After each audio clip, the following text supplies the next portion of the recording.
amongst us. It's a lie. It's a lie. Wow. But you should be concerned as well. Why it is true that you're in opposition, you should be concerned. You also have a responsibility to maintain the peace of the country. Though the burden has shifted on the government to maintain the peace. I've always kept the peace of the Republic of Liberia. Okay. During Ellen time, I've kept the peace. During the President Dota, I kept the peace. Amos Sawyer time, I kept the peace. Chancellor time, I kept the peace. I have never broken anything in this country. I work for peace in our country, and I'm on record. Even the United Nations know that I work for peace. So I'm not trying to break the peace. What I'm telling you that those people that say they came to rescue us, they are breaking the laws of the Republic, and it is wrong. If you can't see it, AB, it is wrong. It is wrong. Because in the government that I serve, tenant position was respected. Today, you can say that you're taking the person off because he associated with somebody. No, but you see, we are different. The respect I have for Ellen Johnson, I kept that respect. And the respect I kept for her, to respect the laws of the Republic. I even work with Ellen Johnson as a peace ambassador. You understand? So I don't have a issue of keeping the peace of the country. Of course, we are peaceful, but we will not allow people to break our laws and then intimidate people, and we just sit. That would never happen. You know, we in opposition. Ellen Johnson, Madam Ellen Johnson Salif, let me give her the respect, because that's somebody that I respect so much. She did some things that we disagreed, and we went to her and spoke to her. By the rule of law, you know, we have the right to protest, and we protest. We went to Ellen, and she understood that. She came on the table and we talked. You understand? They respecting leaders that are traveling, and you refuse for them to use the laws that they built, and Liberians sit out there and say, yeah, it's right. No, it's not right. If the Boakai man, he was not even president, and we gave him a VIP all the time he's traveling, what you're doing is wrong, and you need to wake up. Those things are wrong. Those things are wrong. Everyone said that. You want that change? Boakai was not a change. Boakai was never the change. Those few people that believe that all the years, almost 171 years, they left this country, they wanted to come back because where they were, there was no greener pasture. They think that they can get in Liberia and lie, say they came for a change. There's never came for a change. Why they changing? To break the laws is why they changing? No. There will be a period, and we will check. But again, like I said to all citizens, and that's what you saw today, in the ring, go to have your program and be peaceful. Enjoy yourselves. Be together, recalibrate. You know what I'm saying? Regain the people confidence. And Liberians are there. You got some sound Liberians that believe that we were the right group. Yes, I'm not saying that everything was roses. No, but we fought for this country in the midst of a pandemic. Liberia shine amongst a great nation. So what are we talking about? You know what I'm saying? So the disrespect to our citizens is wrong. It's wrong. You know, it's wrong. Respect the law. I did not bring 10 jobs. We met it. The Unity Party left it with us, and we respected it. So what's going on? Is it that Boakai angry because during Ellen time there were 10 jobs, and he want to break it because you are not happy? Is that why he's saying to us? Because the 10 job, I didn't do it. I made it there, and I respected the laws of the Republic. And also, thank you for this time, for giving the opportunity. But there will be a time I hope that our people realize that we made a mistake. We made a mistake. We're in a new era, and they send us back to the old era. We need to correct that.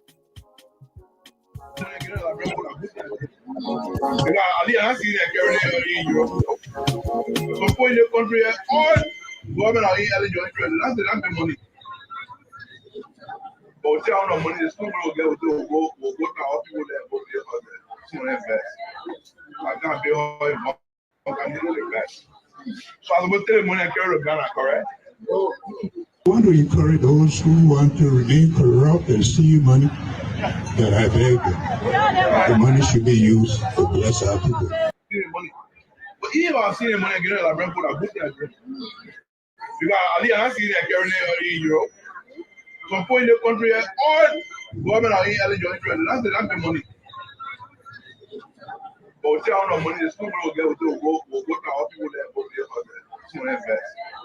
I can't be all in one can invest. So I will tell you money carry the Ghana, correct? I want to encourage those who want to remain corrupt and steal money that I beg them. The money should be used to bless our people. Thank you and God bless. He will recuse himself. Yes. Recusing himself is not removing him. Yeah. He has to face the investigation first. Yeah. When he is investigated by the committee that will be set up, when he is guilty, then they will meet again in the chamber and take a vote to go in. Yeah. The other guys who behind him, they are saying consistently. They say, a lawyer bring a complaint and a factual, and the complaint is factual against him. We're not saying by him, we all will take the vote. But let the man be given a fair trial. They'll give him opportunity to express himself. But they don't want to do it. But that is the issue because some of them are even doing that thing. If the investigation is done, some of them will find they are saying to it. Some of them will find they saying to it. We not know that the way some of us are storing in this country. Some of us will waste me and find out on a job where you know how much money is stored. It's true. In store. That means you do a scam. The store. Yeah. So they don't want for their board to be brought outside. So all they want. Yeah, Jeremiah Kune were there. We know how Jeremiah Kune got money here. So if they bring that thing out, Nukwe all will be inside. So that whole fight down there, they're not sincere fight. That's what we've been saying. They're not sincere fight. So the issue is they may want to disgrace or they may want to mail for the people to look out bad. They will see that they may disgrace or they will be bad. So that is the fight. But yeah, then you said, I mean, that the best he said, yeah, give the man a trial. Let the man go, the man will recuse himself. Then let the man be giving a trial. When the man investigate the man, you can't take the vote. That's how it will be. And how they can remove senator or they remove speaker. But you just get it, you go see that the man please say the man move. So that way for the Supreme Court. It cannot work. Yeah. So yesterday they went to the Supreme Court. Let's see the outcome of the Supreme Court. The Supreme Court will not do anything different than follow the rule of law. Okay. That's what Vanessa was doing then. I just see us talking about politics. You can win the legal side, but we win politics. No. You must according due process. Okay. All right. Due process, transparency. Politics is a dirty game. Okay. All right. But that the one they don't want to do. And you think when they do it, they may resign too? They may not resign. Then the court will be on the statement. You cannot move the man. And then another thing is this. The deputy speaker does not induct a speaker into office. It is the chief clerk. Oh, okay. All right. But it is Thomas Farah who did it, so you're wrong. So is the chief clerk that so had the election? Yes, the chief clerk is supposed to have the election to induct the mayor, to induct Richard Quinn in office. He did not do it. So was the deputy speaker who did it, which is wrong. And the Constitution does not call for that? The Constitution calls for the chief clerk. Okay. All right. Then, apart from that, to show you how God confused and confounded their minds and their thoughts and everything, Richard Quinn put his left hand up as he was taking the oath of office instead of the right hand. So, because you know the thing, but it was just the men were rushing back with it, just was doing the thing quick, so they got confused and just brought out to that place. Yeah. And the executive too need to be careful because the executive now that provides security now for Richard Quinn. And when they went there yesterday, they say they're not part of it. So the Justice Ministry and the Solicitor General say they're not part of it. Yeah. But Boakai had all himself in the land to wake up on it. He caused confusion in the country. Already, no company may come in. Nobody will come here. He does not know anybody around the world. No Western president, you know. I'm telling you. He go to China to go sign 13 billion to do all refinery. America will not agree. Okay. America will block it. Now look at the issue about this scholarship. I mean, you are following the scholarship issue. Now the measure they say they came back and they say that.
Let me say what's up to all of you. How you doing?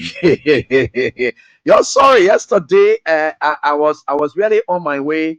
Trying my best to have come to sit in yesterday, and I really wanted to have come to sit in yesterday, but something cut off, and as you could see, the station was not on. We are having some challenge, but again, we're working around it, and we are certainly getting there. So no matter what the circumstances are, we are certainly getting there, and with God, all things are possible. Let me say Merry Christmas to all of you, and we're wishing you a prosperous new year as we are about to get into the new year. And welcome to the program. And right here, and Mass SP Payluo, what's up? You're firing all over the place. Sorry that I made an error, but that error was rectified. I told you all that I don't have problems with my real students, and I will do our thing in the back, but on the face. So anybody who comes here, I have generous on the line to deal with you. That's why this time I have decided within myself that I will never ever, and let me put it this way, I don't fight for myself anymore because there are fighters out there already for me. So I don't fight for myself. So to talk back to you, address you in any form of manner, no. I get generals that I can yet tell them, say fire, then they will fire. And when they fire like that, especially right here on the platform, I will let them to pass.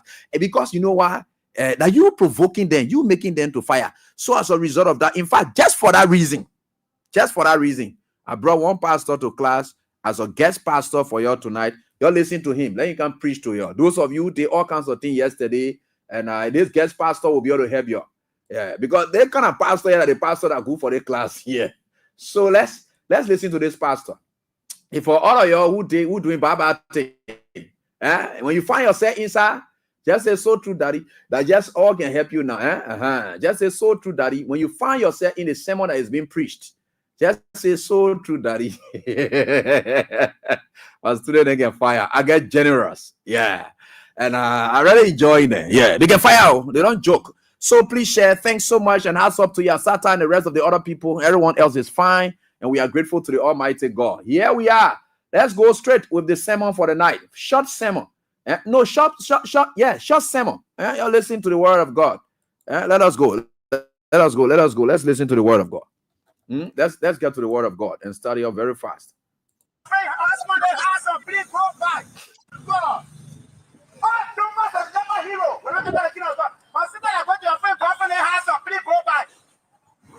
You that put your friend husband in house and please go back.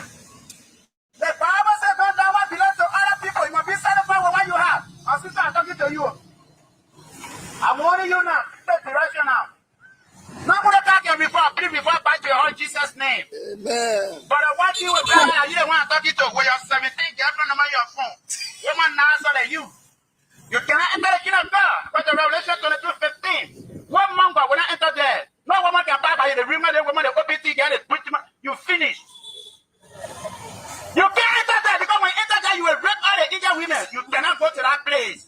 Unless you cheat Jesus' name. Amen. 1 Corinthians 7 chapter 1. Every man should have only one woman, every woman should have only one man. But look at your phone. A photo with boyfriend, girlfriend, number, job, water, photo, bottle, rebel, and you people.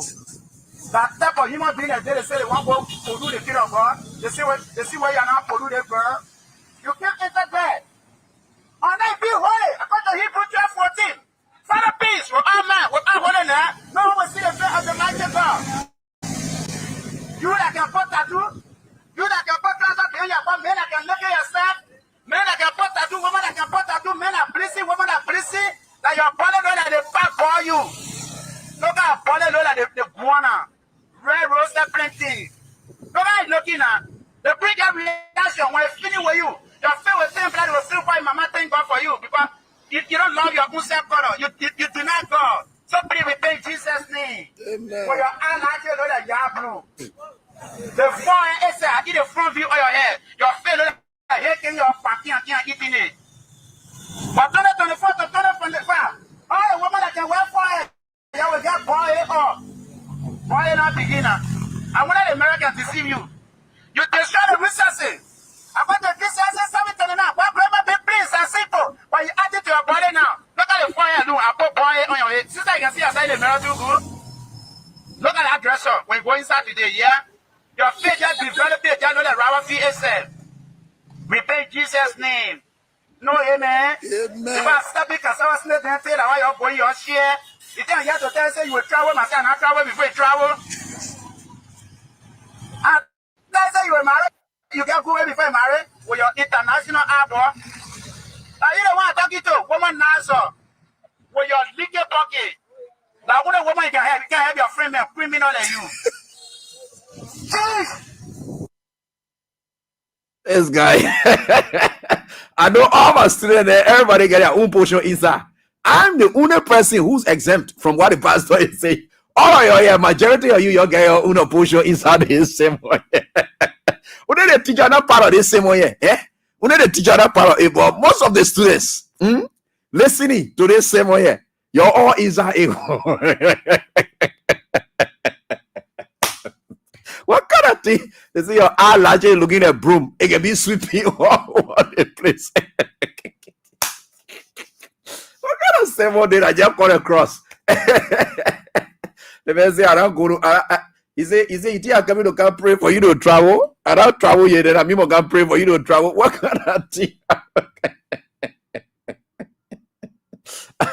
I'm going to pray for you to travel where? I don't travel yet, then I'm going to pray for you to travel. What kind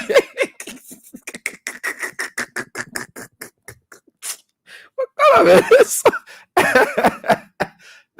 They got someone is very much strong.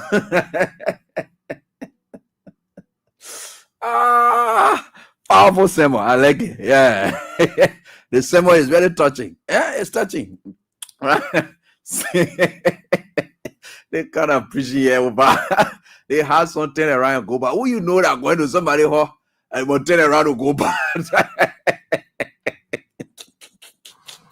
That has somebody will go to somebody who you think that has some operation. They may say they have some here. You are going to somebody else. Who told you? Most people can either evening or morning. So they say that has on the day. You look at you. And the man says sweating under the sun, but you say you go to somebody hotter that day. Now you're oh, that be that day. You go to somebody else to go to that.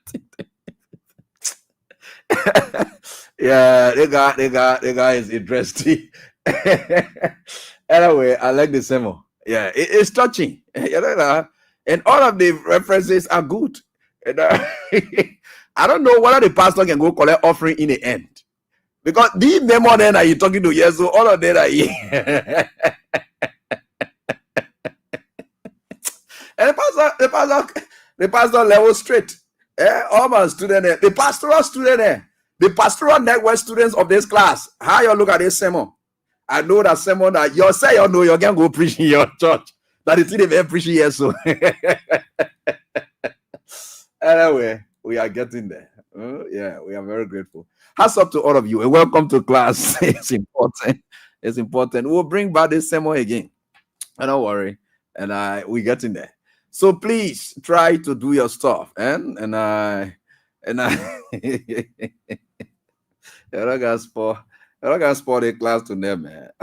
I just brought in something here so that we can just what they call, right? Yeah. Jesus Christ. What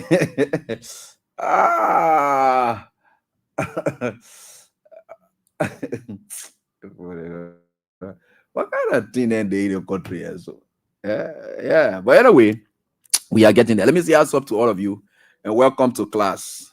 We're here and we are doing what we can for our country, and we will certainly get there. And I say welcome to class. So you can play your cash giveaway, the 3 wise men. You can play that tonight. And that starts 7 and now start today is Thursday, right? Yeah, okay. So depending on the transaction, you'll be able to get 50,000 one person, but the rest of you get 10,000. I'll be off for grasp. And tonight, so the star 7 and now star 100 hash. That's what you have to do. Star 7 and now star 100 hash. Yeah, you can do that. And so let's move on tonight on this day. And we are grateful to the Almighty God. With God, all things are possible. With God, all things are possible. Nina, you say what thing the pastor making all of them up there? For what? Oh yeah, we are happy. Yeah. That the pastor will bring the cloud to test all of your lives because you know the same that he preaching. I get anything to do with me. Say, here must say we are one because he preaching in the same spirit that he is. The same spirit must say, so here must say we are one. The same one going to all of your. So the same one going to all the students, not for teachers, or not for the special teacher here. Anyway, hats up to all of you. It's great, and no man, the class will not be noisy. You please pay attention, Sam Riggs. I'm following. If the class become noisy because of this sermon, all of you will put you out of class because this sermon here got nothing to do with noise. It is exact. In fact, for you to be crying, you're not supposed to even be causing noise. Now, the kind of sermon that can make the whole church quiet.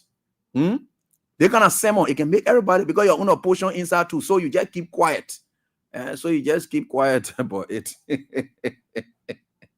God. Thank you, man of God. We appreciate you, guest pastor, for this class. Every time we'll be looking for him so that he can give you a small, and small devotion. That devotion we just had just now, which of course is good for all of you. Yeah, we'll have our devotion. We got a devotion, yeah.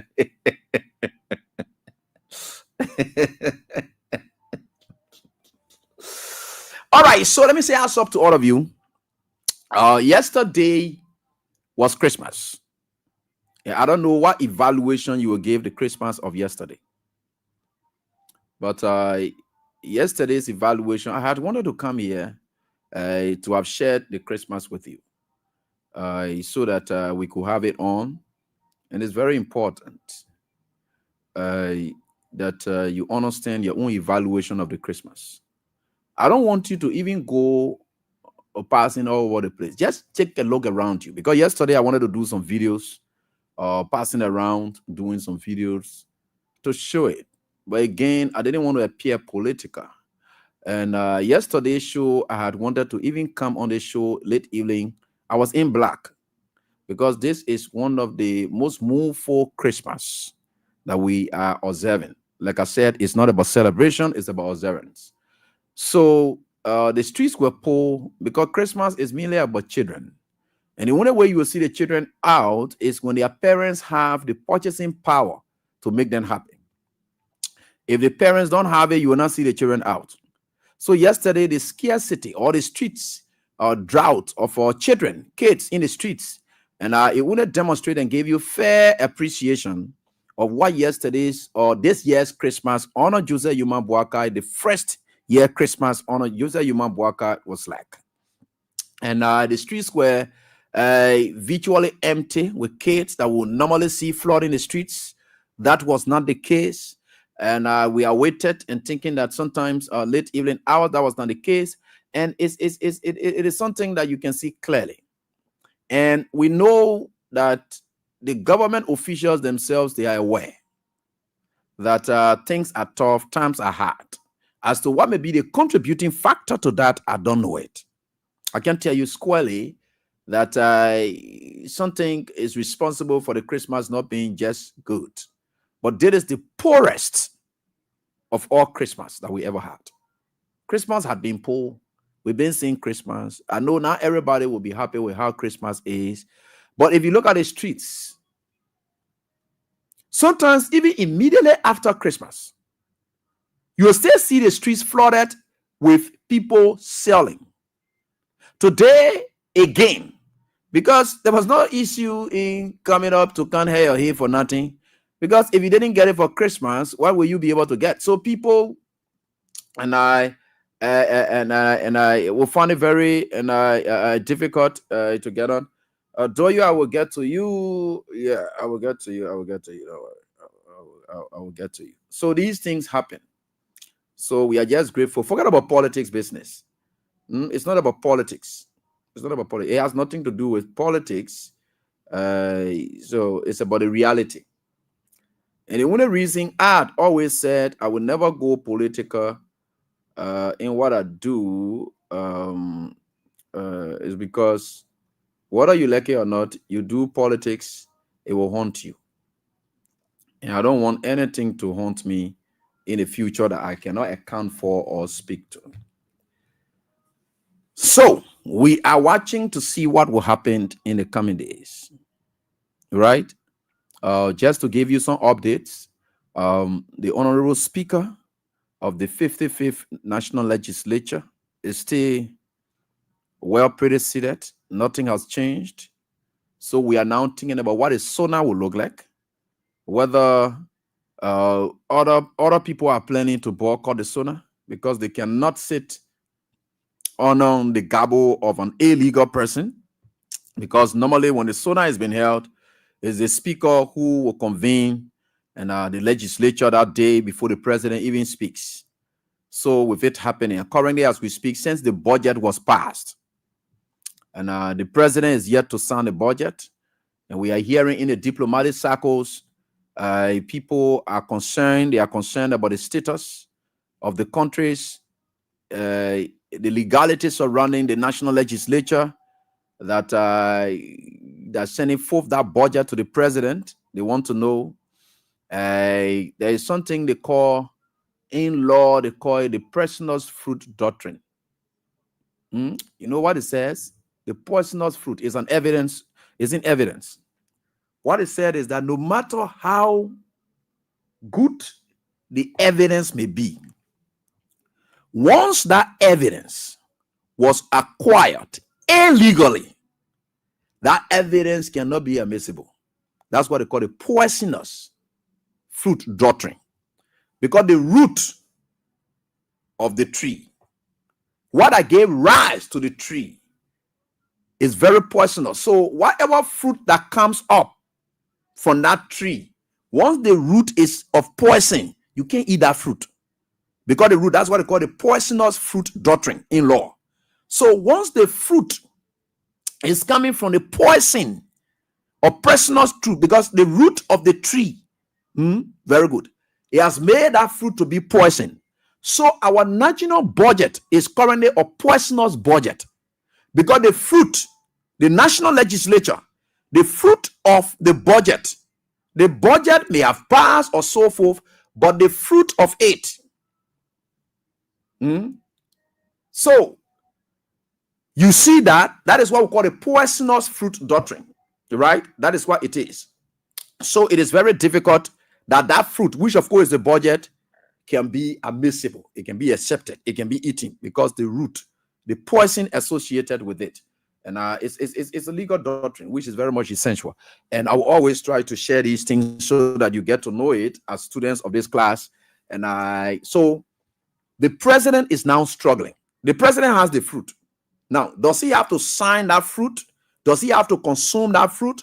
The fruit, other people are saying in the diplomatic community and others as well, they are saying the fruit, the budget that is coming, it is poisonous. So we can't admit it. We can't take it. So we want to know the product of this budget. Where did it start? Is it a legal instrument? Because all the budget is a law. So if laws can be broken to bring forth a budget, then the budget itself is not a law, because budget is a law. Every budget you see that law. That's why you see when you spend outside of the budget, they can hold you responsible for that. Budget is a law by itself. So if the budget came up as a result of the breaking of all of the laws, that is the poisonous aspect of it. So though the budget, they claim they've passed it, it is now the fruit brought, but that fruit is as a result of a poison. It grew out of a poison. The root of that budget is poisonous. So that budget is not acceptable in the minds of sound people. Because the sound people who are supposed to pass the budget, the sound manner in which that budget is supposed to be passed, it was not passed that way. Even up to today, there are lawmakers who stay condemning it. So you see that, right? Yeah, there are lawmakers who are still condemning it. So that is what we call the poisonous fruit doctrine in law. So that any evidence you will gather, the form and manner you gather the evidence is very important as well. Though it may be good, but the way you got it, if it is illegal, it has already made that evidence to not be something that will be admissible. So that is one thing, that you can so we just want you to know these things. So the speaker is still there, Fonatikofa is there, and he is still, and we think for sure, no matter what the circumstances are, the next occasion will be the assemblage of the National Legislature, especially when they return in January. But whichever way they return, we want to know. That is why you see Boakai have been fighting behind the scene, praying with the speaker to just resign. They will endorse Kun or Rachel Kun or whatever it is. But even if they did, does it still speak to the legality of the budget? You got to return to status quo ante and then start from there fresh. Let it be the product of law. You can't finish breaking law, then you made law to look correct in front. No. You got to go back and return to status quo ante, and what is not done right was never done at all. That's a legal maxim in law. It is a maxim in law. Whatever was not done right was never done at all. It's never done. So even if the way Boakai and them were begging, Kofa now say, just resign. In fact, currently as we speak, my man Michael Gilman, whom I trust so much, he is saying that the Unity Party people, all the opponents, they're pressuring Kofa to resign. I thought you say you get speaker already. Why will people still be pressuring this man to resign? You already get speaker. Why? Because they know that Kofa still holds on. We get 29 men with integrity who have chosen, men and women with integrity who have chosen to say, no, we're not going that side. They are still there. Okay, one thing that makes that 29 will stay as it is, there is no need of numbers now, because in the thinking of people like Rachel Kunde, they have already crossed that number line. So even if the 29 persons were to leave to go join them yet, they will have to start that process over. They will have to do it the way it ought to be. So that while they are stuck, they don't need numbers again. Number is no longer important for them. So when we were saying you may have, there was something I kept saying during this process. I said, Fonatikofa had the authority, but the power was taken away from him because he never had the power to convene.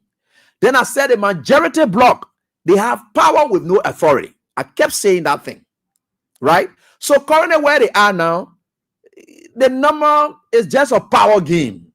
It's not a legal game. Authority is backed by law. Power needs authority so that it becomes a legal instrument. Power will always strive on authority. It is authority that can make power legal.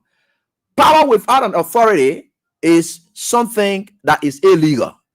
So you have the power to go slap somebody, right? But there should be law that guide you towards slapping somebody. That's what I told my students. I'm always saying in this class, you can slap somebody lawfully. If the person provoke you, you can react in that manner. You can slap them. You have the power to slap them back, right? But you need that law that will back you to slap them.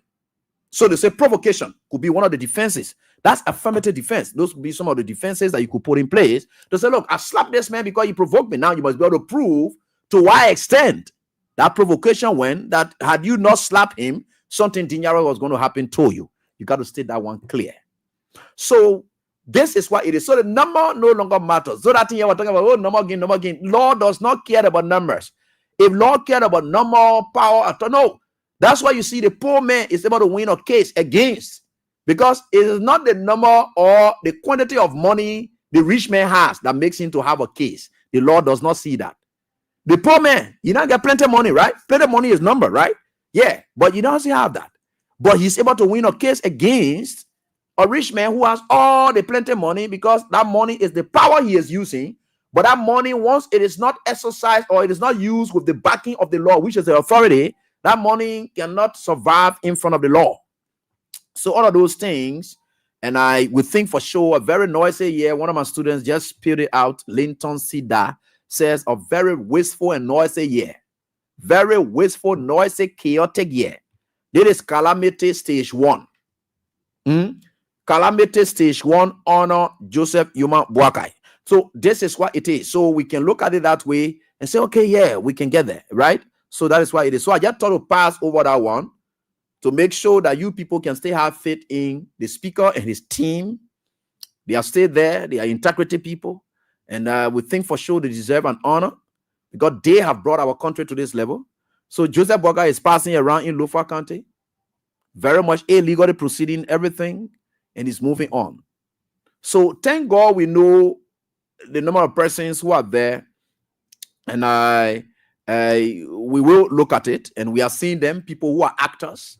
It's good that God exposing a lot of people that we know who are actors in bringing our country down backward. Like I said Joseph Boakai will leave the presidency carrying plenty of people down with him in his grave. It could be political grave. It could be now actual grave. Yeah, he's going down. So there are people whom God had already earmarked, and God had been looking for some kind of way to take them from around good people. So they will even leave from around good people and good institutions. They will join the bad one, because that is how God can separate people.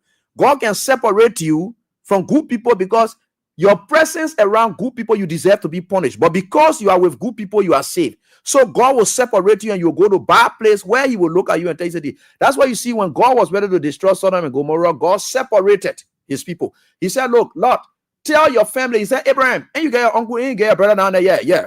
Tell them to leave so that the bad people can stay there. I want for them to be bundled up together, right? So that Lord then leave.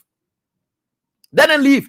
God separated them so that he will deal with them. Now, what God is doing in our dispensation is taking all the bad people from good places. They were there. They were seen like they were good people. Now, God is separating them, and you see them, they are aligning with where it is because God is ready to destroy them. They were users. They were abusers. They were just using you. But because they were aligning with good place, it was difficult for you to know them. Now, God is trying to send them back, and so that you can know why it is. Yeah.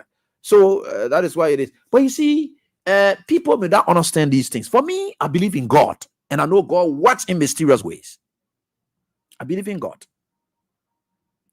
That's how God works. Some of you don't see the workings of God in some of these things, but you still want to believe that there's God in politics. God, no, God is in everything. God lives in everything. He's in everything. He's a particle of everything. Right? Yeah.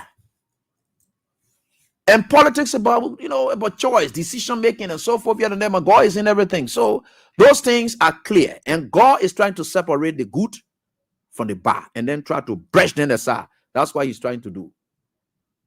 That's what God working on now. So don't be feeling bad. It is God's own way of saying, look, these people that you used to be seeing as good people, they were not good. They never deserved to be with you in the first place. They were riding on you. They were using you. So I will take them up, and you will see them by their way. They say, by their fruits we shall know them. Now that you see them aligning, and you see the kind of product that coming from out of them now, so you get to know them now. You say, but we thought they were good people. Thank God they're going outside and not show themselves. So you are now seeing people being separated. No sound decision they are making. Ask them. I never see any sound person from an institution that is very industrious or work with a leader who is policy driven and law driven. Then you go to somebody who breaking all the laws. Then you aligning yourself with that person. What the sound, what the logic is that? At least if you were to go to somebody who's by far more principle driven and law abiding, as compared to where you're coming from, they will say you are making progress. But how will you be living from where somebody have told you, say, look, peace is the order of the day. Respect for the rule of law is the order of the day. Prioritizing the interests of our people is the order of the day. This young man came up and preached. You live in that area and going to where they are breaking all the laws. So meaning you are just where you don't belong. You are just, and God is trying to show to us that these people that you were celebrating, that you were calling leader, they did not belong to get, or they were not people who worth your praises. They didn't worth your praises. God is separating me. I'm believing God. And I tell you, say, I want to go.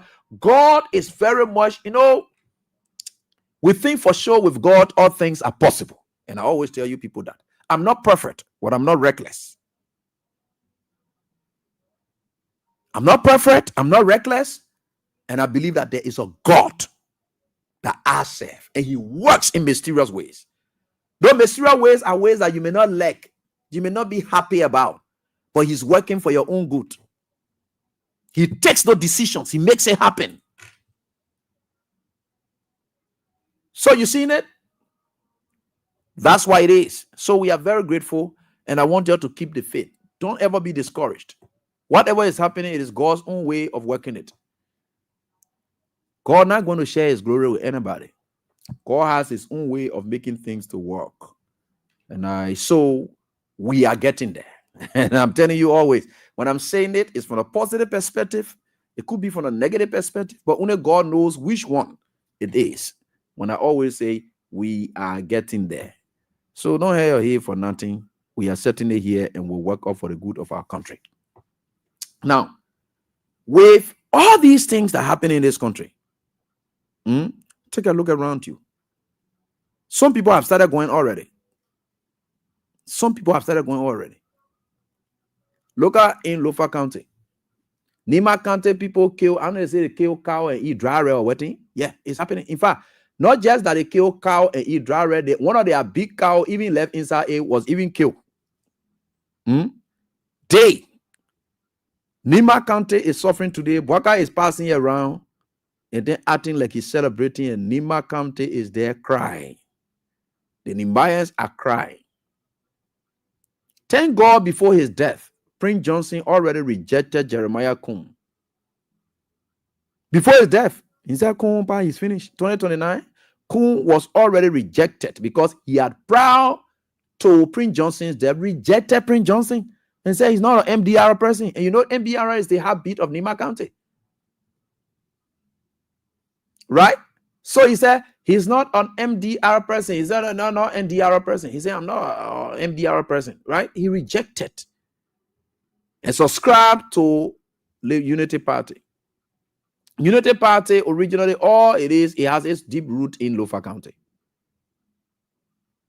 So you can see clearly the level of rejection. Look at what's happening now. He has to go and watch and see things going on in a county that did not contribute to the presidency of Joseph Boakai or even contribute to the Nima success that Nima has today.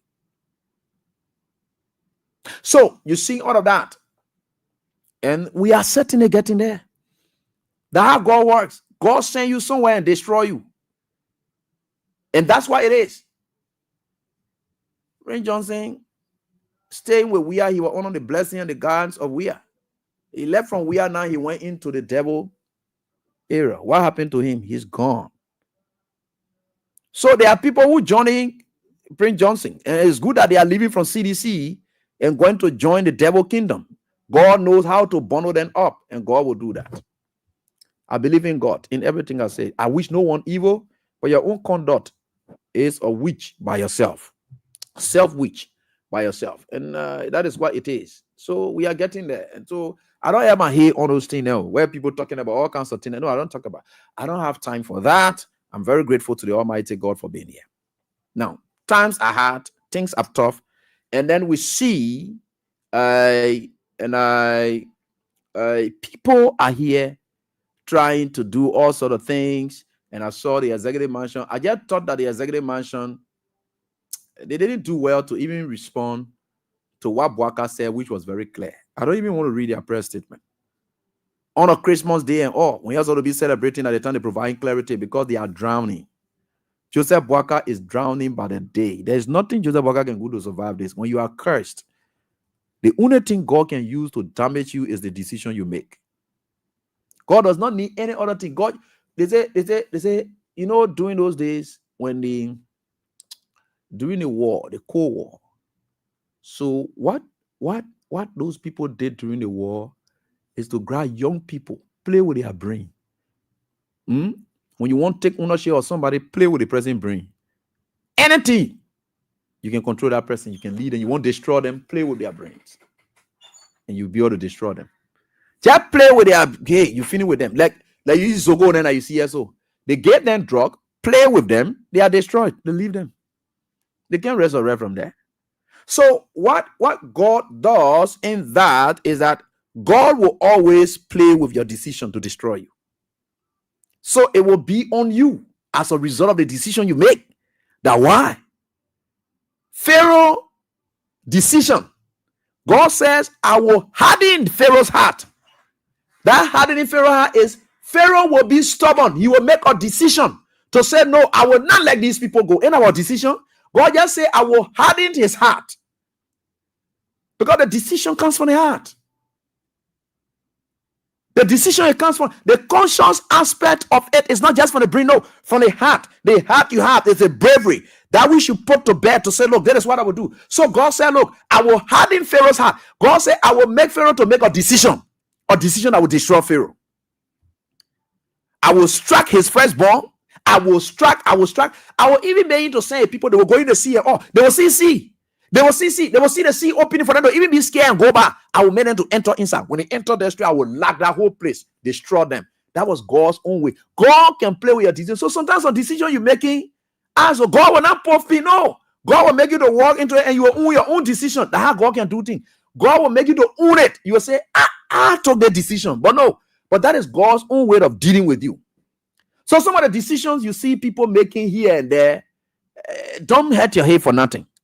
Lead them.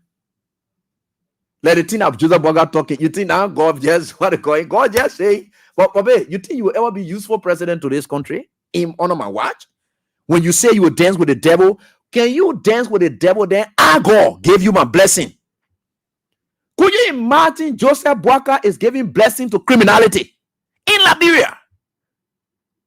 It got to be God. Joseph Boakai is giving blessing to criminality.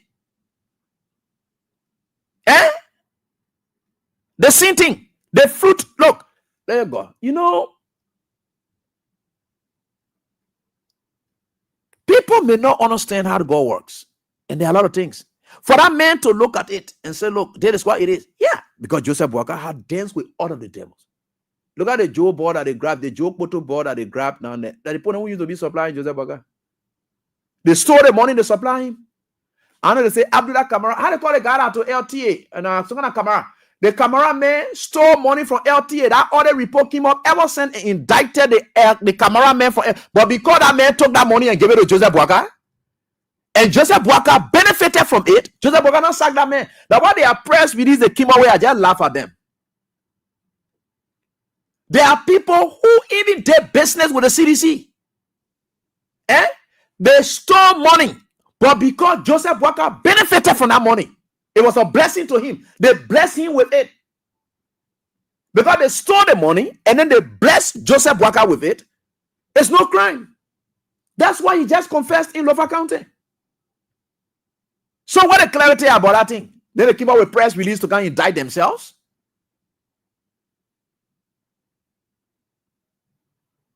How is that?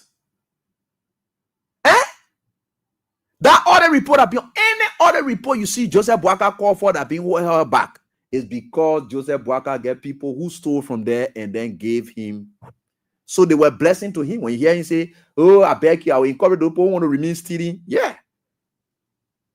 They must do that. What God. And the LTA boss man, he stole money. All the reports are up. Why is he not taking action? Because he benefited from it. Simple. What's the big deal about that? Can't you see it? Oh, you think Boakai had been corrupt in his whole life. Boakai told you 2017. It was just good. You didn't point in there at time. Boakai told you that for him to survive from poverty, some of you in poverty, you managing to still be fair. Joseph Boakai was very corrupt from day one. He has been a criminal and always benefited from criminal acts. That is Joseph Boakai for you. Joseph Boakai told you that he went for goat. He said that time he was ready. I know he tried to portray that he was really suffering, man. He said he was suffering until even the goat that was living with me was suffering. Dry the hair. I had to take that goat to carry. I got to pour salt. I got to get a goat salt water so that the goat will drink the salt water. The goat will get fat. Then I'll sell it to somebody. Why will you be able to contaminate some food for somebody to eat it because you want for it to low fat? For the person to eat it. Joseph Boakai did that. He confessed. Joseph Boakai does not lie. Look, the one thing about that woman, let me tell you one thing that I will respect him for. Joseph Boakai does not lie. The old man is wicked. He tells you I will go wicked. He will tell you, clear it out, go wicked. The man said you want to dance with the devil. He never told you that you want to dance with God. So all the devilish things that you see here, or you see all of these things there here, all the things that you're talking about here, the fire, anything relating to demon that happening now, Joseph Boakai did not tell you people that you are going to dance with God. So why will you people be praying for God's intervention when Joseph Boakai was telling you, you're praying for the devil's intervention instead of God's intervention, because Boakai did not assure you people that he was going to take your country to do it and do business with God to take your forward. So all the stealing, all these things that are happening, that's the sign. Dancing with the devil. What did you expect? But the old man said it clearly. And I'm not going to be one person who will sit and say, oh yeah, I'm going to cause Joseph Boakai. I will cause Joseph Boakai this. No, I'm not going to do it. And I've assured you people that I will not cause Joseph Boakai. But I will just tell you the truth about who Joseph Boakai is. It's important. Right? So all these things, they happened. Boakai told you, say, they squander. And you heard all of those things. You sat down there. And this is what do you expect from Boakai? The man went over again, thought they got fair through there. They are coming back to come change things around. Boakai had always, no, Boakai can speak his mind. That's why he left the script and went straight to what he said. And which is clear. What did Boakai has changed? Boakai is a fair man. He will tell you, you're going to do devil, you think you do it. He ain't going to pretend anything about it. He say he will go after you, will go after you. When Boakai say he will take it from you, he will take it from you. He say he will do anything to you, he will do it. Boakai doesn't care. The men use the word, I don't care. What they do will build this country. Somebody as a leader will not use that. I don't care. There's no way you will come to people and you don't need them to be part of the change that you want to make and you think you will succeed. Boakai had never been a leader. He had never, ever been a leader. So as a result of that, what do you expect? I saw a post. I've been trying my best to have really comprehend what had been posted by Kula Fofana. Though I know she's been posting some things that she never had to post the way she did, as you know, as a presidential press secretary. You don't go into the politics of the day.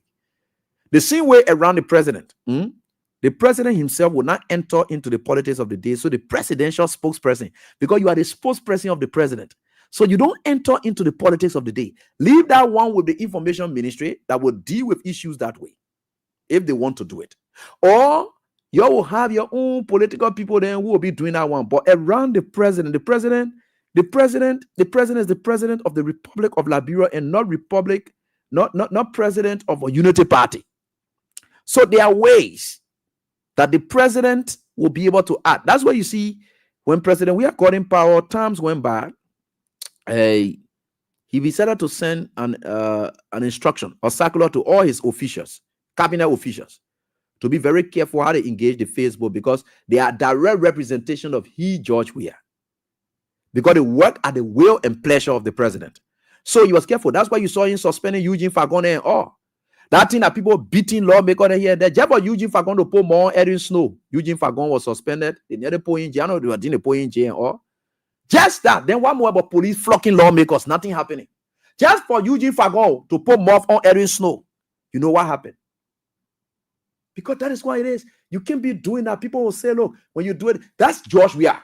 Honor Joseph Boakai, all his officials. are free to do anything they can. What happens? So Kula comes up and she puts out a post that is embedded with religious sentiments. And owing to her background with religious sentiments, to say not everybody Christian. So meaning the Muslims, Kula, she will not complain. Because in their day, they don't have time. And you sitting at the seat of the presidency. Okay, let's agree that she made a disclaimer that it's not her page. But one thing I know for sure, there are proud statements that Kula had made that are misrepresentation of the office she sits in. So this one are coming up now to say that disclaimer, then we can trace it to the history. We call regular course of dealing. So you can now go to that and then say, look, this is what it is. Right? So she comes up with these posts, and which are very bad. You can't be sitting near the president and be doing that kind of thing. But again, you can't blame her. You can't blame her. You can't. So most often you will see, let's follow some of the posts that were shared with me by Israel Boakai and excellently elaborated on by Sam Andrews and the rest of the other folks. And let me just try to share this with you. And these are posts that were made, right? So let's agree propagandas were cheap. And so this is the first post, and I'm just speaking to it for the first time because I was very careful in speaking to it. But since Kula had not come up to tell us that there is an alternative post or alternative page bearing our name and doing everything, because I have made disclaimer before, there's somebody who using my full name, everything with my profile picture. And I said this, even I made that disclaimer before, and it's there. That if you see somebody posting like this, it's not me, Abraham Godson William. On my pages, and my Abraham Godson William page 2, yeah, and that of this one, my real page and my account. So those are things. I made those disclaimers. So when anything to come up, I will use the tag there and then say this. So Kula had never come up with another post from the same or different person and say, look, this post is not me. She wouldn't come up to say misrepresent, even our own page. So meaning she said it. So we'll hold it at that, right? She's doing law. She knows exactly what it is. So there's nothing she has done convincing to tell us that the post does not represent her, right? So it's a mischaracterization of a page or wording. So let's leave that. So she said the government is not responsible for how you plan your life from January to December, which is a reckless statement. She never had to make this happen. I'm very careful sometimes when I'm talking to Kula because we have a long, and we've come a long way. And I always told your people whom we all had come a long way. I'm very careful in dealing with them. Yeah. So that statement was not called for. Now, she said, besides, all of us are not Christians. So why complain about Christmas being hard? So the people who are Christians are the ones that are complaining. What's the big deal about it? Because it's their day. And it's the business of government to always now. The place she contradicted herself again is that why it is true that she's saying people shouldn't complain because everybody not Christians. She came back and said GMB will fix it next year. Why is he fixing it when it is not his business? How can you fix what is not your business? I can fix anything that is not my business. So that's the contradiction. So we'll pass on this. Like I told you, normally I would just pass on these kind of things. So, and they said she came back and said it was a mistake. I'm deeply sorry for my emotional actions. And all right. So she comes back and said, look, I'm deeply sorry. Keep playing your cash giveaway star 7 star 100 hash. Yeah, that's what it is. And you get 10,000. I'll be able to give that out tonight. And that's what it is. I always told you the Thursday and Wednesdays codes are the same. And but the awards may be different. The cash awards may be different.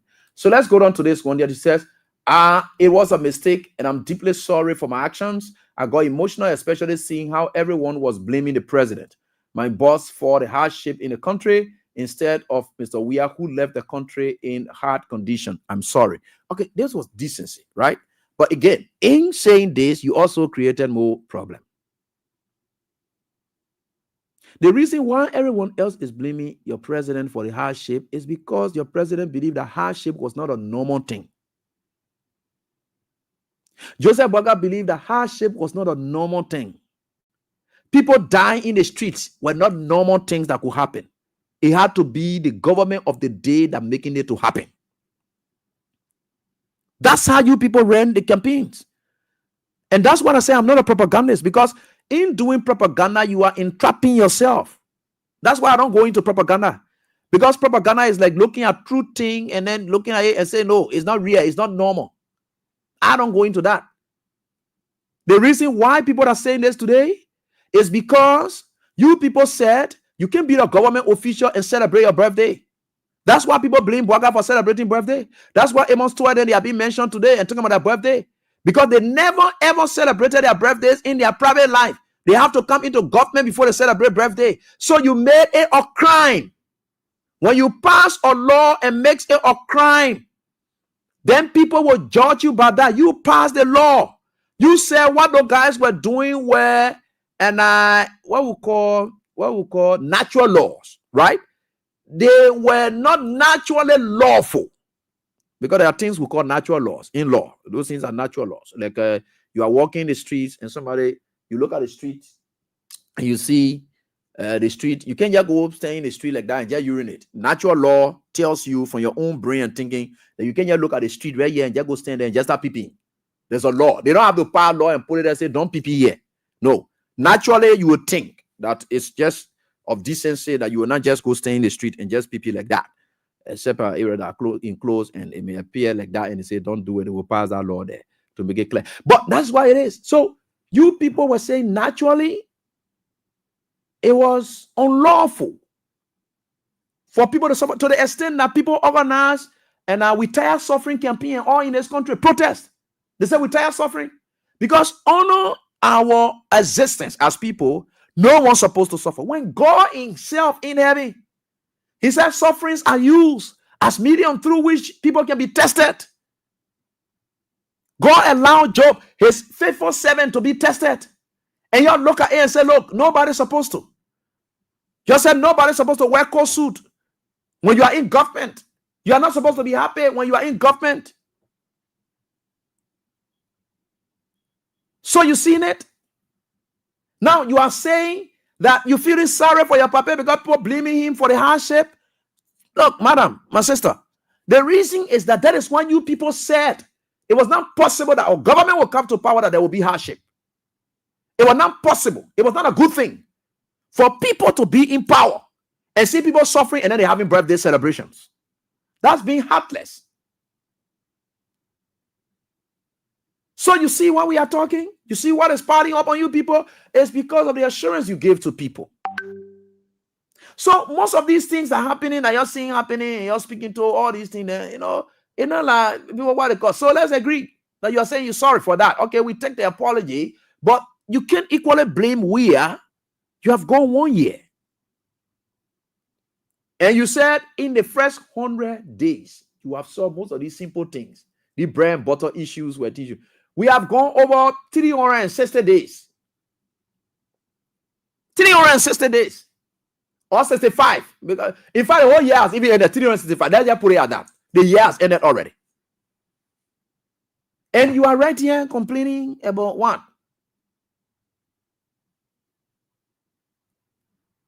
How? You're supposed to have started showing signs. Again, well, that's here with it 1 year, and then look at 2025. But you forget to know that there are good things happening that you people crapping on, and you'll say, no, George, we are doing. But the bad thing, then George, we are dead. But you, the same person, came up and said, that is what I said, Kula, the best thing you have done, since you say it was cheap propaganda, and then you're supposed to have tagged that page to this post and say, there is the page that they are using. This one is not my page. All the kind of thing they were being something what they got. But again, you can even create a page and then do so forth. But again, let's leave all of those things, Kula. Let's address the hardship. Let's agree that you didn't even make this post. Let's leave it. It's hard to defend it.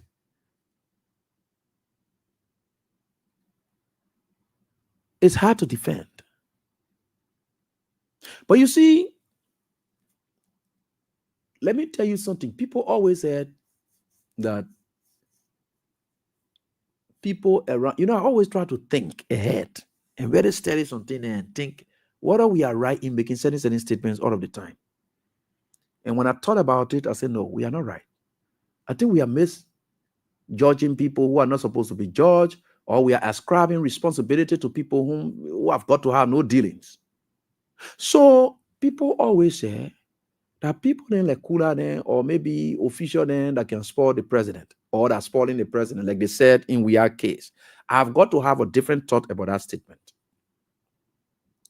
Not because Joseph Boakai is there today, but the thought runs to mind as a result of certain research I did. In contract law, because it fits exactly in what I'm about to talk about. There is a doctrine in contract law. They call it the sparing doctrine. SPERRNE. DOCTRINE.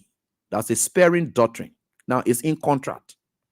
Since I decided to go for that doctrine because Boakai, every time he hires people to work for him, especially those in executive, and with all the rights, I don't say privilege, the rights the Constitution gave to Boakai to hire and dismiss at will anytime he wants to. I believe it's a contractual relation created between Boakai and those people that he's hiring to come and work for him, right? So there's a contract. Now, when Boakai is hiring them, the contract, they are coming to perform a service. And that service in contract is the plan of that service. Two things can happen. Either you are called to perform a service. The service you are about to perform or execute, that service, the plan of that service is going to be developed by you in that contract as the contractor. Now, if you are the contractor and you are the one that developing that plan for that service that you're going to render, let's say, for instance, they told you, say, "Mama, I want to build a house." Then you develop the plan for that house as the engineer. You are going to own that plan, right? So you're going to present it to the owner of the house. Now, if it is the owner of the house that already has his own plan, and it calls you as engineer to come and render the service to execute that plan, things may happen. There may be issues with the plan, execution, or so forth. We want to know where to lay blame, where there are issues. Because there are two scenarios. One, a plan where you, who the contractor, that you developing that plan and then carrying it to the person for whom you are going to provide the service, right? Very good. So you are going to perform this task for this man. That's a contract between you. You perform the task, he gave you his money, so that's the consideration. They pay you for the service that you are going to render, right? So you're going to do it. Boakai hires these people to come and work, help him work, because the Liberian people have decided it is Boakai in this case. The contractual relation first starts with Boakai carrying his plan to the Liberian people. That's what we call the manifestos. Boakai carry his plan to the Liberian people. So you see it? Boakai carry his plan to the Liberian people. And when he carries his plan to the Liberian people, he is the contractor. He's going to do the job for the Liberian people. In this case, the plan is not from the Liberian people. The plan is from Boakai. So were there to be problem, where do we place the blame? Do we blame the Liberian people who are not the executors of the plan that the plan that is being executed? Look at it, a serious thing I'm talking here, so because we're here to the doctrine, but I just want to take it from Boakai aspect. Because Boakai decided to subcontract. Boakai decided to subcontract other people. Now, the people he is subcontracting, such as his ministers, they are the subcontractors. So he decided to subcontract them and say, look, I want for you to come help me to do this job. I got a contract from somebody. I want for you to come help me to do this job. So in doing that job, he is presenting to them also his plan. The subcontractors are not creating their own plans. So again, we want to draw the lines as to where to place the fault where there to be problems. Look at it that way. So let's get to the doctrine now. Let's get to the doctrine. is in contract. And I'd like for you to be very smart. And we think for sure people will be able to understand it, right? Good. So they call it the spearing, S-P-E-A-R-I-N-G, the spearing doctrine. Now, spearing doctrine. Now, the spearing doctrine says that the contractor cannot be responsible.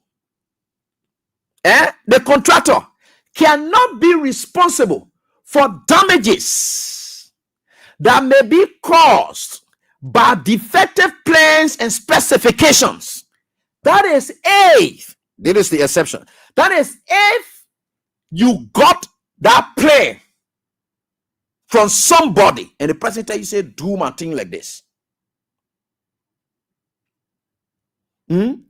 So the contractor cannot be.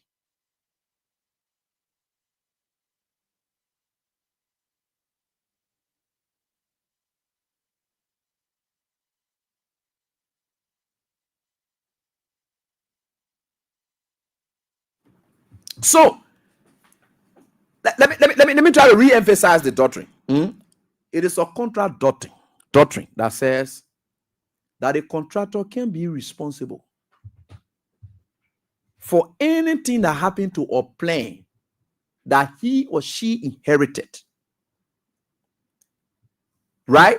Anything that happened to it, he can be responsible for that. Especially when the president told him, say, that I want my thing to be. Can't be my or I tell you, say, can't be they play. And I mean, the contractor can be responsible where there to be problem. That is if you inherited that contract. You didn't create a contract. You didn't make the the plan. Sorry, you didn't make the plan. Then you are not responsible where bad thing to happen to that plan. It is that same doctrine they can employ in football. That's why coaches are dismissed. The players are contractors, right? But the plan to work in delivering the services is always developed by the coach. So where there to be problem on the field, the players are not responsible. Though they are contractors, they are not responsible. It is the coach who will be responsible for that.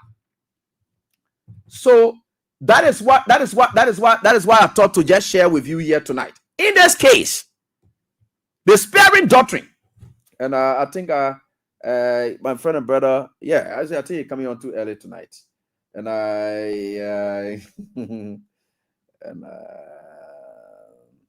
so under that doctrine, you can see it clearly that we can't be blaming the reckless people that honor Joseph Boakai and say they are reckless. No, Joseph Boakai is going to take the blame for everything because he developed the plan and brought them in as contractor. The way he want his thing to be, the how it is. So for any reason that things are going the way it is, you can't go say, oh, that they put it around Boakai that spoiling Boakai. No, Boakai himself is already a spoiled person.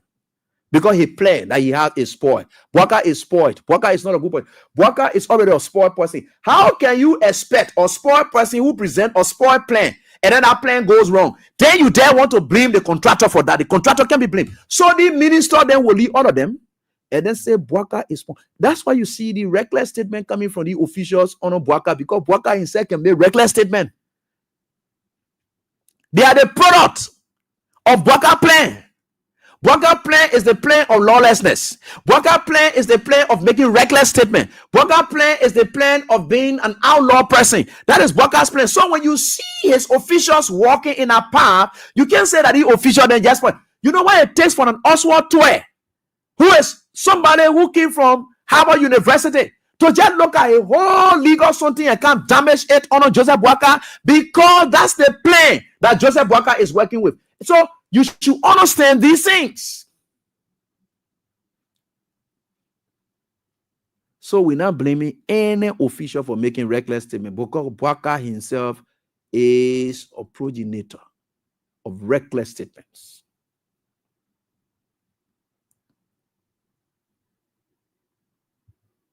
So you see that? Now, so these are things that we always talk about. I don't know what, I say go on and let me see. Isaac Jackson is trying to tap my door tonight. My student is He said, I think we'll still get more time for Isaac. Yeah. He's trying to tap my door tonight. And I God, Isaac Jackson. And so yeah, we are the reason there is I just look at him and I decided to let him be like that. But again, and because he's very uncertain when it comes to what God can be working, he say when the woman leave, then you will just kind like that. So I can't really want to announce him, but we always like that, and we'll get on when he wants to. He will get there. So Isaac Jackson coming with you 2 minutes again. You Joshua, you won't be laughing at Isaac Jackson. Isaac Jackson, yeah, may come on now. I'm still watching to see at what point I can come in to get him doing what it is, and we get him there. Isaac Jackson, yeah, he's a great guy. Yeah, we'll get there. So we think that it is good. Only as a business. As I will get you through if you want, but yeah, yeah, I'll get you through if you want. Anyway, we are getting there, and with God, all things are possible. With God, all things are possible. So Isaac, we'll get there. Don't worry. I was talking. He said he won't cut it. I was saying the link. Isaac. Anyway, can't rescue me. Can't rescue me. Joseph, I don't know how to rescue people. That Isaac can rescue me. Can't rescue me, Chief. Yeah, come on now. Yeah. So keep playing, and then your cash giveaway star 799 star 100 hash. While Isaac Jackson will be lecturing the remainder moments of the class. The legal man.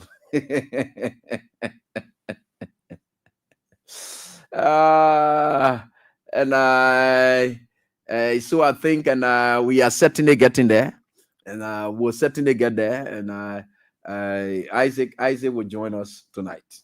We've already given a clearance to him for him to join us tonight. All right, yeah. So, and that's why it is. Let me tell you something. And as he is making rounds. I think he on his slave Christmas break, so he's making rounds. Yeah. So let Isaac come on, then I will do some adjustments. As soon as he comes on, I will do some adjustments in the jiffy. He had a lot of things posted on his page, talk ranging from American and stuff, and he also talked about Joseph Boakai's loafer stuff as well. And yeah, a couple of things he will be coming on tonight to talk about. So people, anyway, and we think for sure we'll give Isaac Jackson. How many students we should be able to give Isaac Jackson? So he's coming to class very, very shortly. So let me just be saying some things in passing, in closing on those doctrines that I'm talking about. Those are legal doctrines. So you see, that is why you are seeing things happen the way it happened. Joseph Boakai has condoned reckless comments. Look, let me tell you, people can practically come up to look bad in life. It takes the leader that they are working with. Take, for instance, whoever knew that Tifa then could be lawless? Or whoever knows that Liberians can leave from here and go America and be law abiding and be time conscious? Who knows that? The environment. So they are bad characters who are bad and they get bad orientations. They are reckless in their behavior. But because they came to Boakai did not train them to be what. So they came as bad people. But because they came to a Boakai who's a bad man, so he condones it. For Tifa then to be breaking lawyer today in CDC, they could do that thing? No, because of the kind of environment they were in, the leadership. The leadership is very essential. The environment you in, the leadership, it plays a pivotal role. Bad people. So most of the people that you see acting bad, they came from the background with it. Some of them with their reckless statement, it being their life. But it takes a Boakai or disciplined leader to say, no, they think it can't work here. Though you came from your parent era, this, that, here, and there, but the environment does not cover. That's how you see America can be disciplining people. You know, the environment you go in will be able to train you and teach you. That is what it is. Yeah, that is exactly what it is. So always you will look at it and then you ask yourself the question, why is this person like this? Yeah, they're being bad. But it's just the environment. They've been looking for opportunity to really show their stuff. Right? They're looking for opportunity to always show their stuff. So that opportunity, they always have around Boakai now. So you see cooler than talking the way they're talking. Yeah. It's in them. They are just what it is. So the leader takes responsibility for not telling and say the environment that you in, it does not call for that. Eugene Fagon spoke recklessly. He was disciplined by we are. But honor of Boakai, that same thing Eugene did. He able to do it and then go free. Look at what police people are doing today. Police people flocking lawmakers, they are going free. But because it is honor of Boakai. If it were honor of we are time like this, Gregory Coleman or the police IG were being told to suspend all those people who were caught on camera beating lawmakers. People are bad. So you see, most of those things that are happening, you will get to understand it. Most of Joseph Boakai supporters that you see behaving rude today, they were born rude. They are useless. They are reckless. That is just who they are. And they surround themselves around Joseph Boakai because he was able to feed their rudeness and nourish it, fertilize their rudeness. They're already rude. It's inside them. He is only fertilizing it. They've been looking for it. And that's why they are reckless. There are lawlessness in this country that will be seen, but we never saw it at this level because it took leadership to suppress some of these things and say, you can't do this. You know, you can't do this. And that is why it is.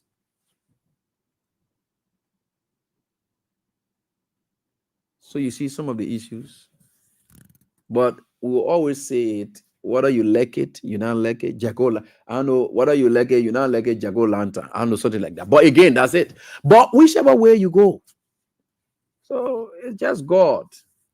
And we think for sure, whether you like it or not, you can say, oh, you've been talking this, that, and then we're talking.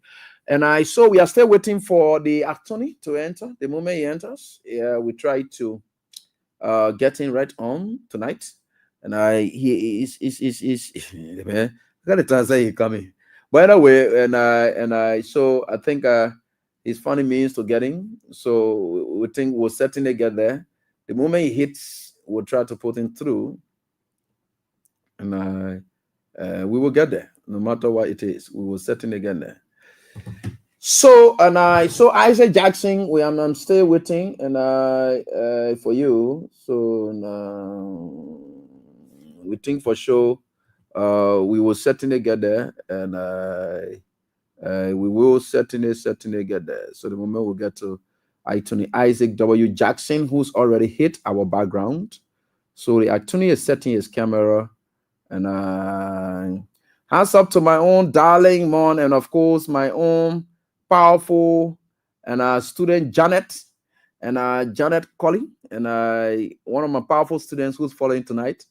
And I got a feedback here from Baby. Baby said you were fantastic. She saw Baby. She said, Baby. Yeah, Baby said you were very fantastic. Congratulations. Thank you so much. And so Isaac W. Jackson, and the man is right here now. The firebrand Isaac W. Jackson just hit. And we are here with him on this day, and we are grateful to the Almighty God. We pray that all goes well. So Isaac Jackson just joined us right here from the United States of America. And remember, he's our co-lecturer, and he always lectures. And every time he comes on, yeah, we try to take the back seat and take the student seat. And then play pivotal role, but asking some critical questions as well.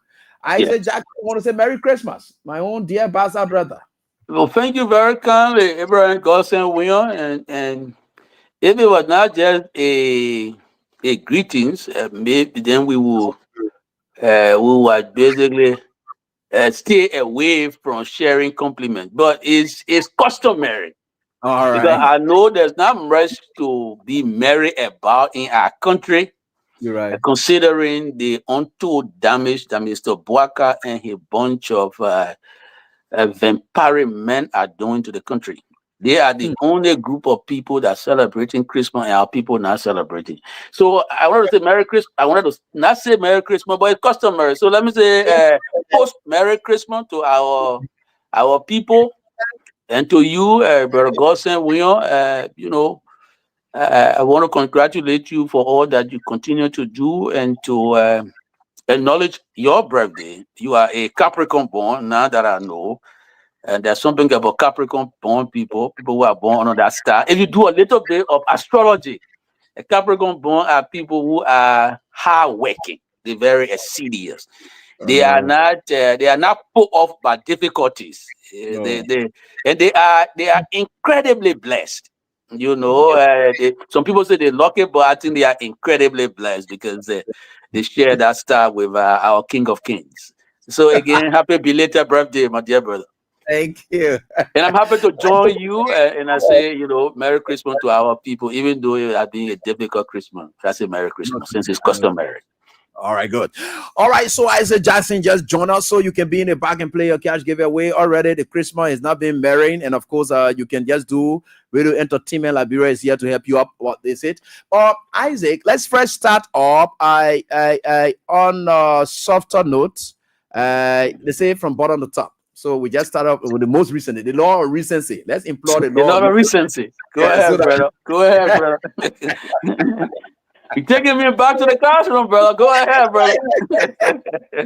So I saw your post and about a great job my friend and brother Julius did on OKFM, but we saw a couple of accommodations coming up, and I don't know, Dillon came up as the worst lawmaker ever. It is something that maybe you had anticipated, even if there were nationwide opinion poll that were being conducted. But we saw, surprisingly, 3 of those callers hailing Gafuan, the current finance minister, as the finance minister of the year, despite him just taking on a very brief note so far, and so forth. And you had a read out on that. So let's come up to all of these year-end grading so far that was done. Okay, your own assessment so far before we can up the. I like to be earnest, right? My problem was not with the host of the show, Mr. Jez. I think Julia Jez is one of our towering journalists, and I acknowledge him anytime, any day. Mm-hmm. My disappointment and frustration having to do with the Minister of Finance, who has not been able to demonstrate any gravitas. It's a shame when you are in that kind of arena as Minister of Finance. Your conversation must be elevated. You must demonstrate some gravitas. Government has woefully failed to demonstrate gravitas. Why do I say so? It is public knowledge that many of the people who call on some of these shows are sponsored government group. All right, they are sometimes I like to be very blunt with them and call them brainless brigade member of the Unity Party. The government, and as evidenced by what Matthew Yemplu, articulated very cleverly when he left the Ministry of Information, he brought to us receipt. When I say receipt, he brought evidence that at the Ministry of Information, they got a bunch of people who they pay money to monthly to call on public radio, even with their lack of understanding and knowledge, to just say things. Now, the Ministry of that money comes from the Ministry of Finance. So the Ministry of Finance sponsor a group of callers. They call on radio station and say things, even though they don't understand some of the things they say. So based on their sponsorship, if there were 3 callers who call on the radio, they say, "Oh, Mr. Gaffan," and flattering you, "Mr. Gaffan, you are the Minister of the Year." If you had gravitas, if you want to be taken seriously as the Minister of Finance, you will downplay it. Regrettably, Gaffan did not downplay it. The Minister of Finance, took time off his basic schedule as minister, as though he was not even busy. And he wrote a post acknowledging the three color who need me as minister of finance, even though there was no standard, no benchmark. You know what I mean? And government acknowledged it. And so I was appalled. I'm appalled, firstly, that government and his people at the Ministry of Finance try to deceive our people. This is what they call scanning people. You pay people money, they call and they say you're Minister of Finance, then you promote it. Self-promotion should not be the place of Mr. Gaffwan. Gaffwan should not engage in self-promotion. He should engage in doing the work of for the Liberian people. I ask myself and ask Mr. Gaffwan a question. Why are you celebrating this nonsense? How dare you, somebody who comes from African Development Bank, who should be knowledgeable of how a budget should be operated? Gaffwan, the budget you are proud to pass, the budget that you preside over as Minister of Finance, did not meet the various minimum standard. Meaning the budget was not even transparent, Mr. Gaffwan. So what is there to celebrate as Minister of the Year? You really think you're supposed to write that rubbish and talk about you Minister of the Year and you endorse it?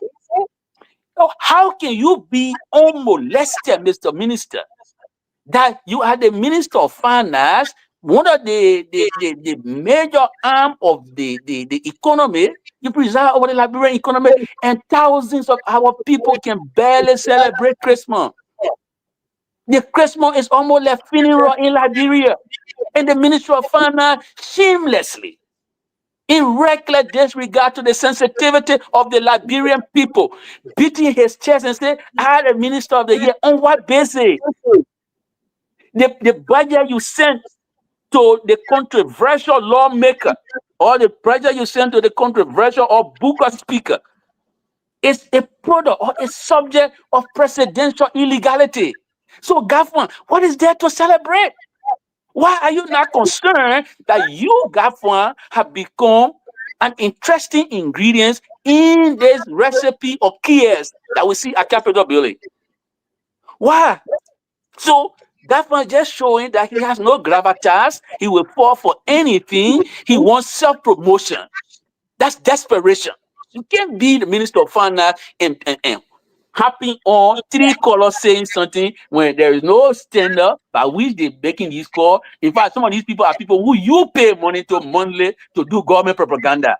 What are you doing? You're harming yourself. You injuring yourself. You eroding your credibility when you show no gravitas. This is my debate with Mr. Gaffwan.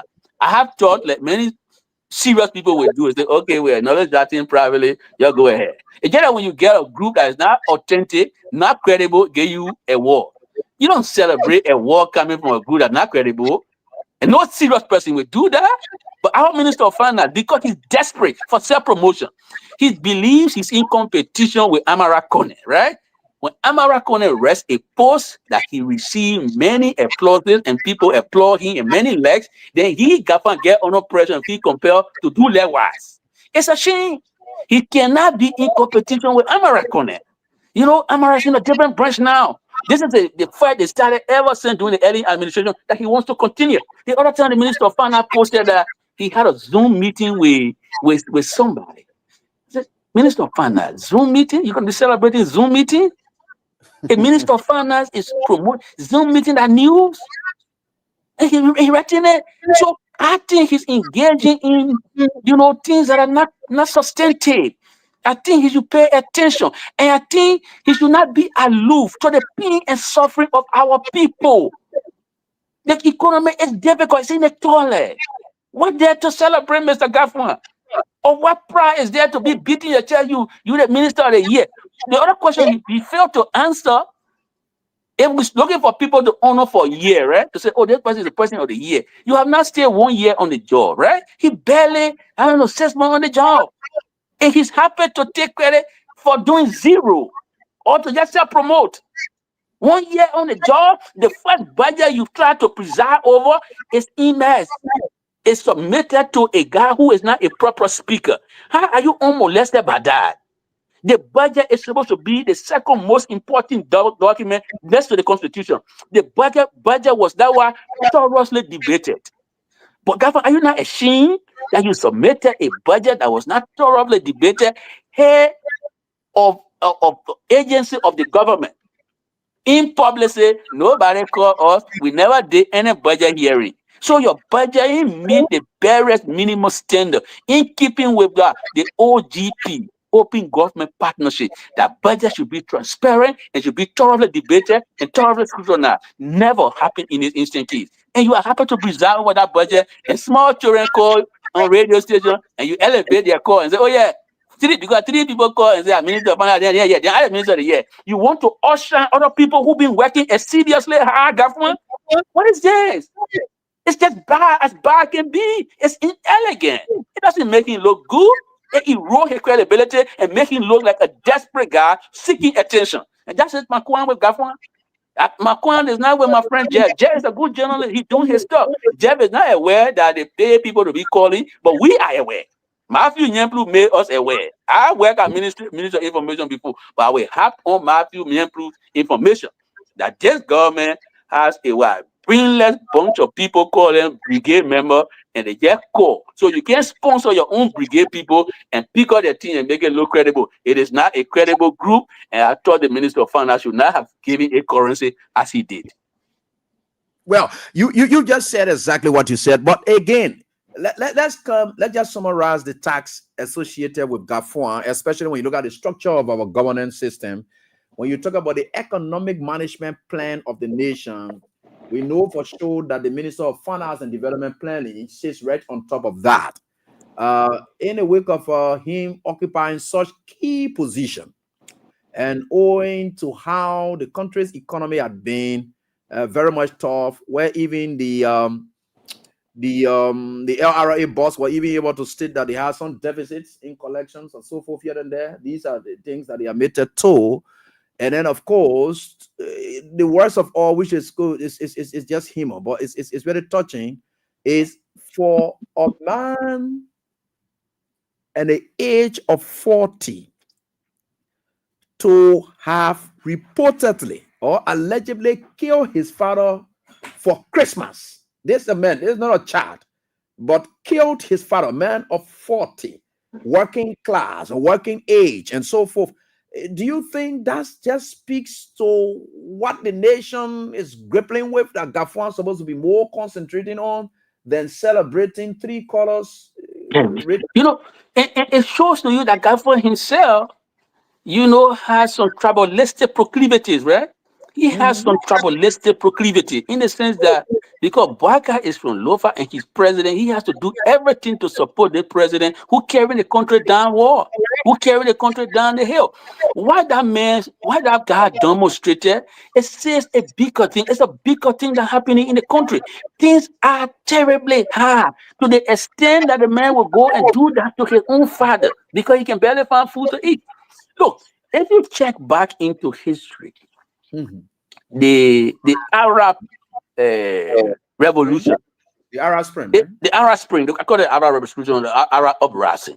You know what provoked the Arab Spring or the Arab uprising? It was one fruit seller who got tired with police harassment in the marketplace. He measuring things. The police people say he ain't got lessons to say and all that stuff. He got impatient. He got so tired. He said, I'm fed up. That one fruit seller set himself ablaze. And that what provoked the Arab Spring from Tunisia. It started from Tunisia. Today, Liberians are struggling. A colleague of mine just talked about one woman was about 6 children in the queue and trying to get something for children Christmas food. The man who preside over this mess is taking credit because 3 color call on one radio station and say he's doing well. He is totally aloof about the suffering of the people. Imagine the Minister of Finance, where GAFOA sits, and because he's a kind of tribal guy too with Lofa, from Lofa and support Boakai, imagine amidst the difficult economy, our president is taking money from the Ministry of Finance, getting fuel all in his private jet plane and flying. And GAFOA is not concerned. They are unmolested about the suffering of poor people. How in this difficult country, difficult economy, people can barely find food to eat. Some people go to bed without eating bed. empty stomach, no bed, and the president will fly private jet. Brother, nothing could be more insensitive than this. When was the last time God informed you that he told the president, said, this is wrong, Mr. President? It is wrong for us to be flying private jet in this country when the economy is horrible. The people can't get food to eat, but you get money to put in the president plane so he can fly private jet. Even though you told us that you repair and you refurbish the road. So why the president can drive on the road? You know, President Boakai is shamelessly in relationship with the military junta in Guinea. This is something that I have not said before, but it came to mind this morning. That many people have not talked about. The man is in league with the bloody military junta in Guinea. Boakai needs to ask himself, what brought about the military junta in Guinea? The very same thing that Boakai doing in Liberia, that what provoked the military people, they had no patience and they uprooted Professor Alpha Conde. Professor Alpha Conde was accused of promoting rampant corruption for only his officials in government. That's why when the military took over, they suspended the democratic rule and even his government, because the officials of the government were so corrupt, they are talking about prosecuting them. But Boakai, if Boakai was in Guinea, he would have been the violence the military junta did to him. They did to Alpha Conde. They were done to him. You know that. But our country, we try to respect some law. But if Boakai was in Guinea, the same fate that befell Alpha Conde will be befalling Mr. Boakai, because the same reason for which the military junta removed Alpha Conde are the same thing that Mr. Boakai doing. One of the charges against Alpha Conde was what? He was torturing people in government prison. The recent example is with what? I recall it Carrasco. Carrasco, innocent guy, according to what he explained, he was not even at the demonstration. But let's assume he was at the demonstration. Government picked him up, expedited his case, and went to put him in the west part of the cell, where they can sodomize people. You have to take the image in the jail. Say, no, you will not carry him to that other place. People went there in the night to intimidate Carrasco, to harass him. They torture him psychologically. It is the prison guy. As per his own explanation, in Boakai's Liberia, a guy who fled from Guinea looking for safety in contravention of the international human rights and refugee law. His name is Sherry. Boakai told that guy and turned him over to the military junta. Even though under international law, international human rights and refugee law, you can't do that. So if you were to flip these things, brother, if Boakai was in Guinea, he would be the same. He would be the same player Alpha Conde is. I'm making this point to say that Boakai has zero moral ground. He is morally bereft. He's putting the country in handcuffs and dragging it to hell. He is a moral vacuum, because the same thing he's doing here, he should not be embracing the military junta in Guinea. How can Boakai, in his own clear mind, be licking? You know, because the metaphor is what? You licking, right? You lick the boots of somebody. How can Boakai, in a frame of man, be sucking the bloodstained boots of the military junta for pickup trucks? 10 pickup trucks. Liberia is supposed to be crawling to Guinea to get pickup trucks? If we were governing our country properly, and our money was going in the right place, our money is not going in the right place. The money is going in the wrong place. We buy jet plane, we're putting fuel in jet plane for President Boakai. The ministers are getting more money than poor people. Patrick Horner, a generator, one of the stooges that Boakai brought to government. Complete soulless stooge of Boakai. It's a sycophant. How much Boakai get that, man? $3,000 for his generation. He takes $15,000. What work does he do? What work does he do? He takes $15,000. 3,000 of that go to his generator. Why civil servant, poor Liberian people walking to work day and night, can't get food to eat? They say they're giving them 150. And even the 150 says it's an issue. The whole country can't celebrate Christmas, nothing to celebrate. The economy is not viable. So why is the other man trying to praise himself? Why is in this self-promotion thing? Brother, things are bad in the country. And the way it will get better is for Liberian people to stand up Article 17 is the only thing we got left now. I'm hearing Boakai say they're preparing now to get annual message. Annual message about what? Can we take some protest action to Boakai to stop him from trying to deceive the public again? To show that Boakai is a moral vacuum. Listen to the statement he made in Lofa. Okay, people say they try to clarify. What they to clarify? How you clarify the clarification? Boakai tried to clarify that statement in the prelude when he said, "You put your hand in the when I call you to eat, you put your hand there." Then you ask me, "What kind of hand did?" He's clarifying that because he's giving some people government job, they should not ask difficult questions regarding corruption. That is it. That is it. Imagine a Baptist deacon is openly promoting corruption and criminality in our country. I am calling on the F4 Baptist Church to scrape Boakai of the deacon title, because what he done is egregiously wrong. It violated of the what? The doctrinal teaching of the Baptist Church. The statement Boakai may bear resemblance to the statement that Mobutu Sese Seko made ever since. If you Google Mobutu Sese Seko, you will see the statement. The same statement Boakai made there. You know what Mobutu Sese Seko told the people? And Mobutu Sese Seko, in African history, he was one of the worst corrupt dictators. The same exact thing Boakai said, and what he said before. You know what he said? He said, when you want to steal, you must steal in a clever way. The same thing. When you steal, you must post in the community. Boakai, you're supposed to be telling people to steal and pour in community, you must steal and bless. And the reason for people who try to explain this, God saying, nothing there to explain, because we have ample evidence to show that Mr. Boakai benefited from people who stole in the past. Evidence number one, exhibit number one, Stanton Witherspoon, a self-confessed criminal, an adjudicated criminal, while convicted by the American jurisprudence, was supporting Boakai's campaign. How can anybody say Boakai spoke the content or he made mistake? Boakai was emboldened by the fact that he benefited or a criminal blessing before. That's why he's telling the other people, say, when somebody steals, they then bless the community.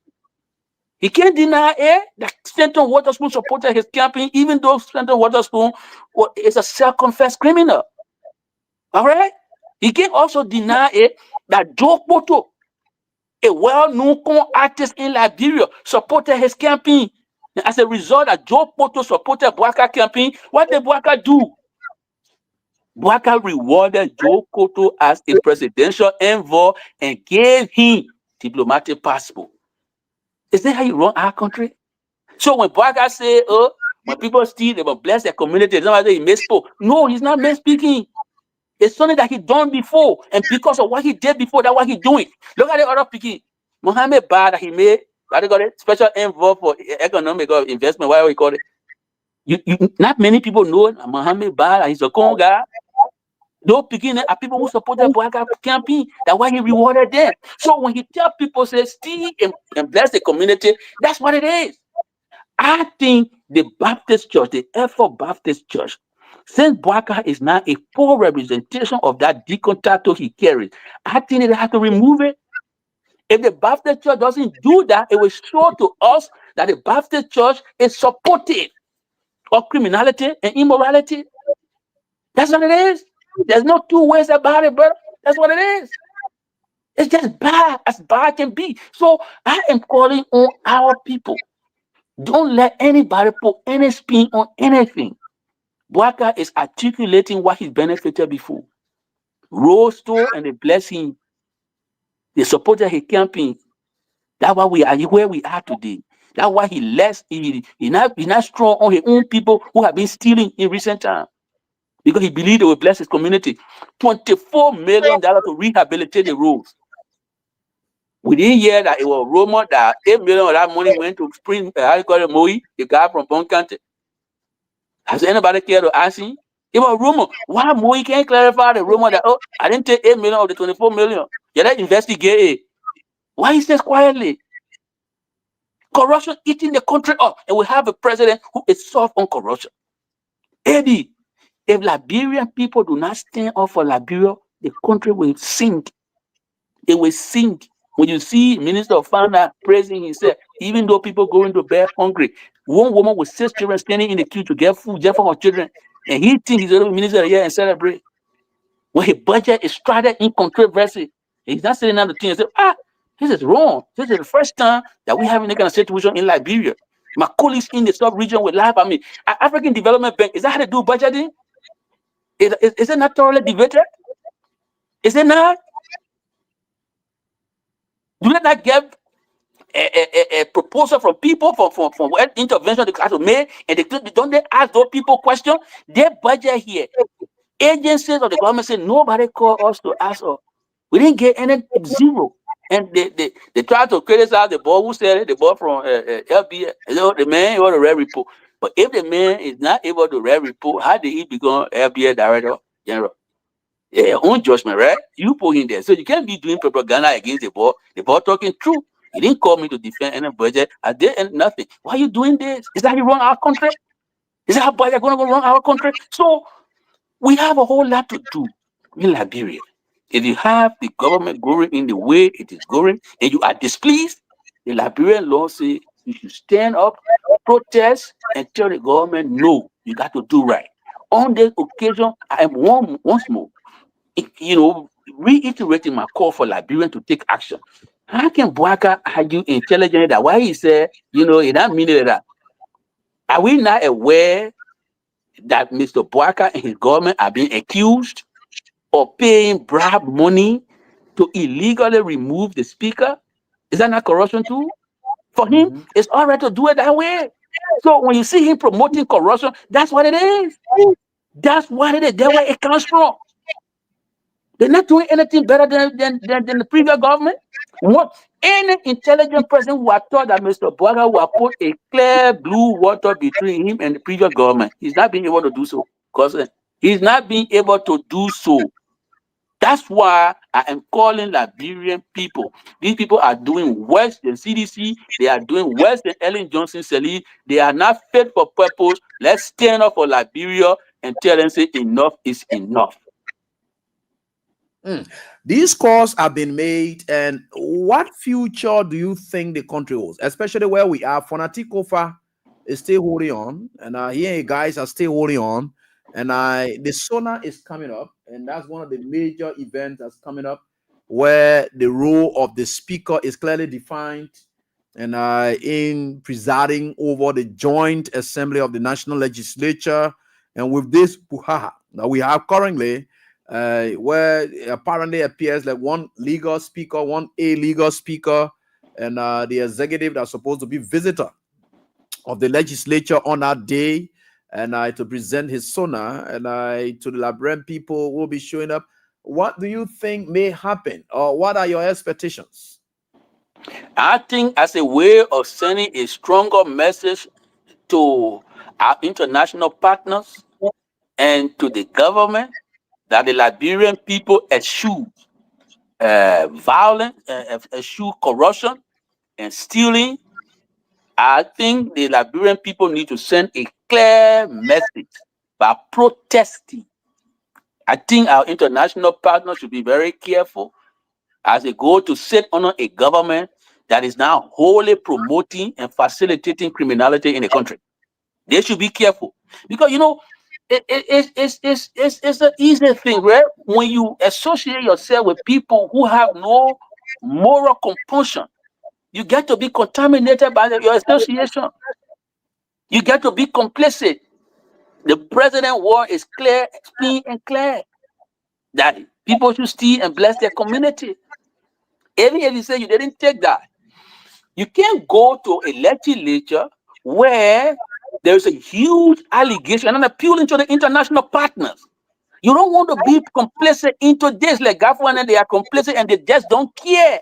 For him in his head, he want to be president after Boakai. And because he had tribalistic proclivities, he will not tell Boakai, say, the country going bad. I'm a Lofa guy. I'm not tell a Lofa president that things are not looking good. But the international community, they have some moral responsibility. And we need to encourage them. The American government have been issuing, these press releases calling for peace and calling for, a non-violent approach. I think the American government should tell them, look, before you do any sooner, let's address the impasse. We don't want to be party to this saga. I think that should be the position of the American government, and that should be the position of our partners. They should not get prematurely dragged into this illegality. I consider it a presidential illegality. The president paid bribe money. What's somebody from the international community? You don't want to be party to where the president is being accused of paying bribe money to remove a speaker, the other speaker still protesting. He's in the court has ruled in his favor, or the court must appear to rule in his favor. He's still standing his ground. You want to be part of that as an international body? Even if you're supposed to support a government, you're going to be openly supporting a corrupt government that promotes bribery? I'm calling on the international community because in the public, that we should be guided by some degree of morality. Democracy and decency are twins.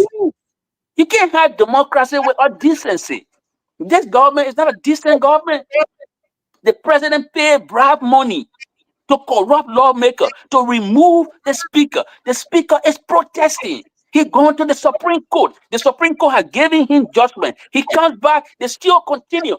Liberian citizens who thought to exercise their right provided for in Article 17. They go to protest, and the same Boakai instructed the police to brutalize the people.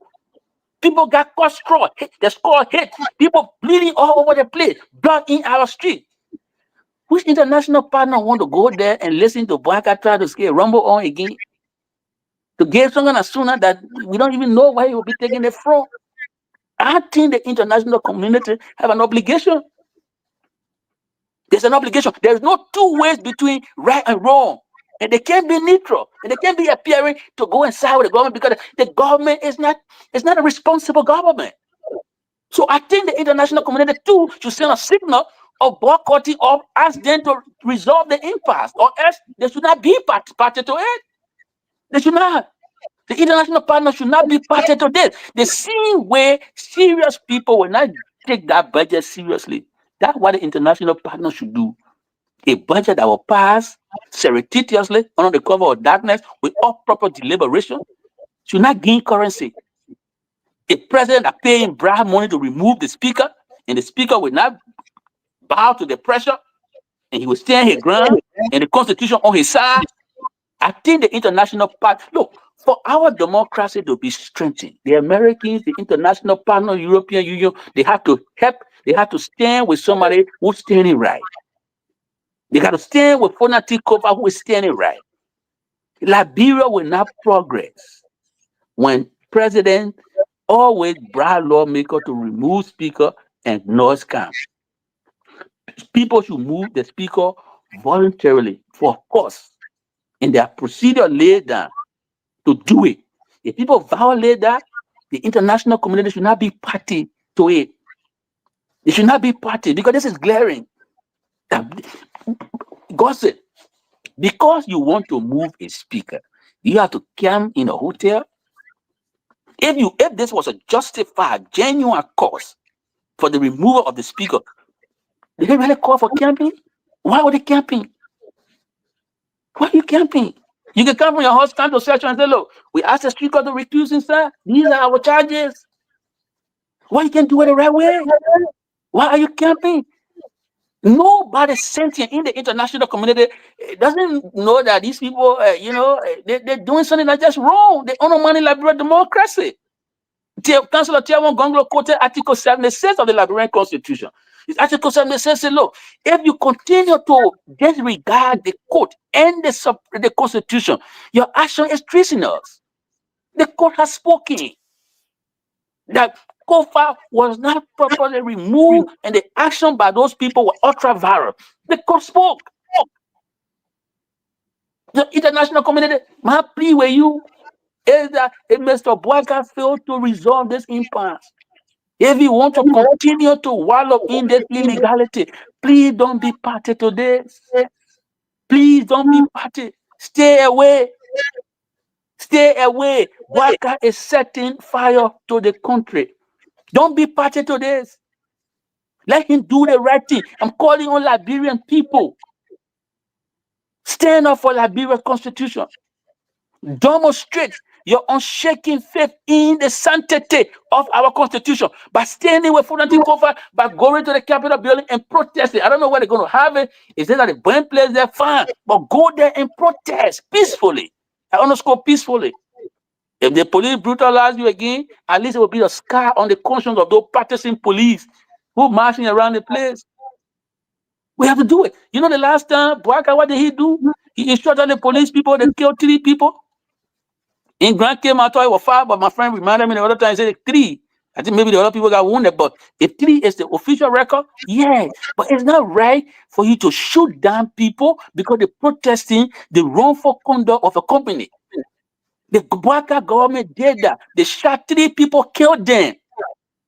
He came out. Look, we should not be afraid. We should not be intimidated. Let protest peacefully. If the police continue to demonstrate that it's a partisan police, it will be a scar on the record of whoever there now is serving as RG. It is his record that will be tarnished. The democracy will not survive until and unless we got what? People with courage who can stand up for democracy. You could be beaten today, but brother, your courage will reverberate across the country. When Liberia is better, we will point to you for doing right.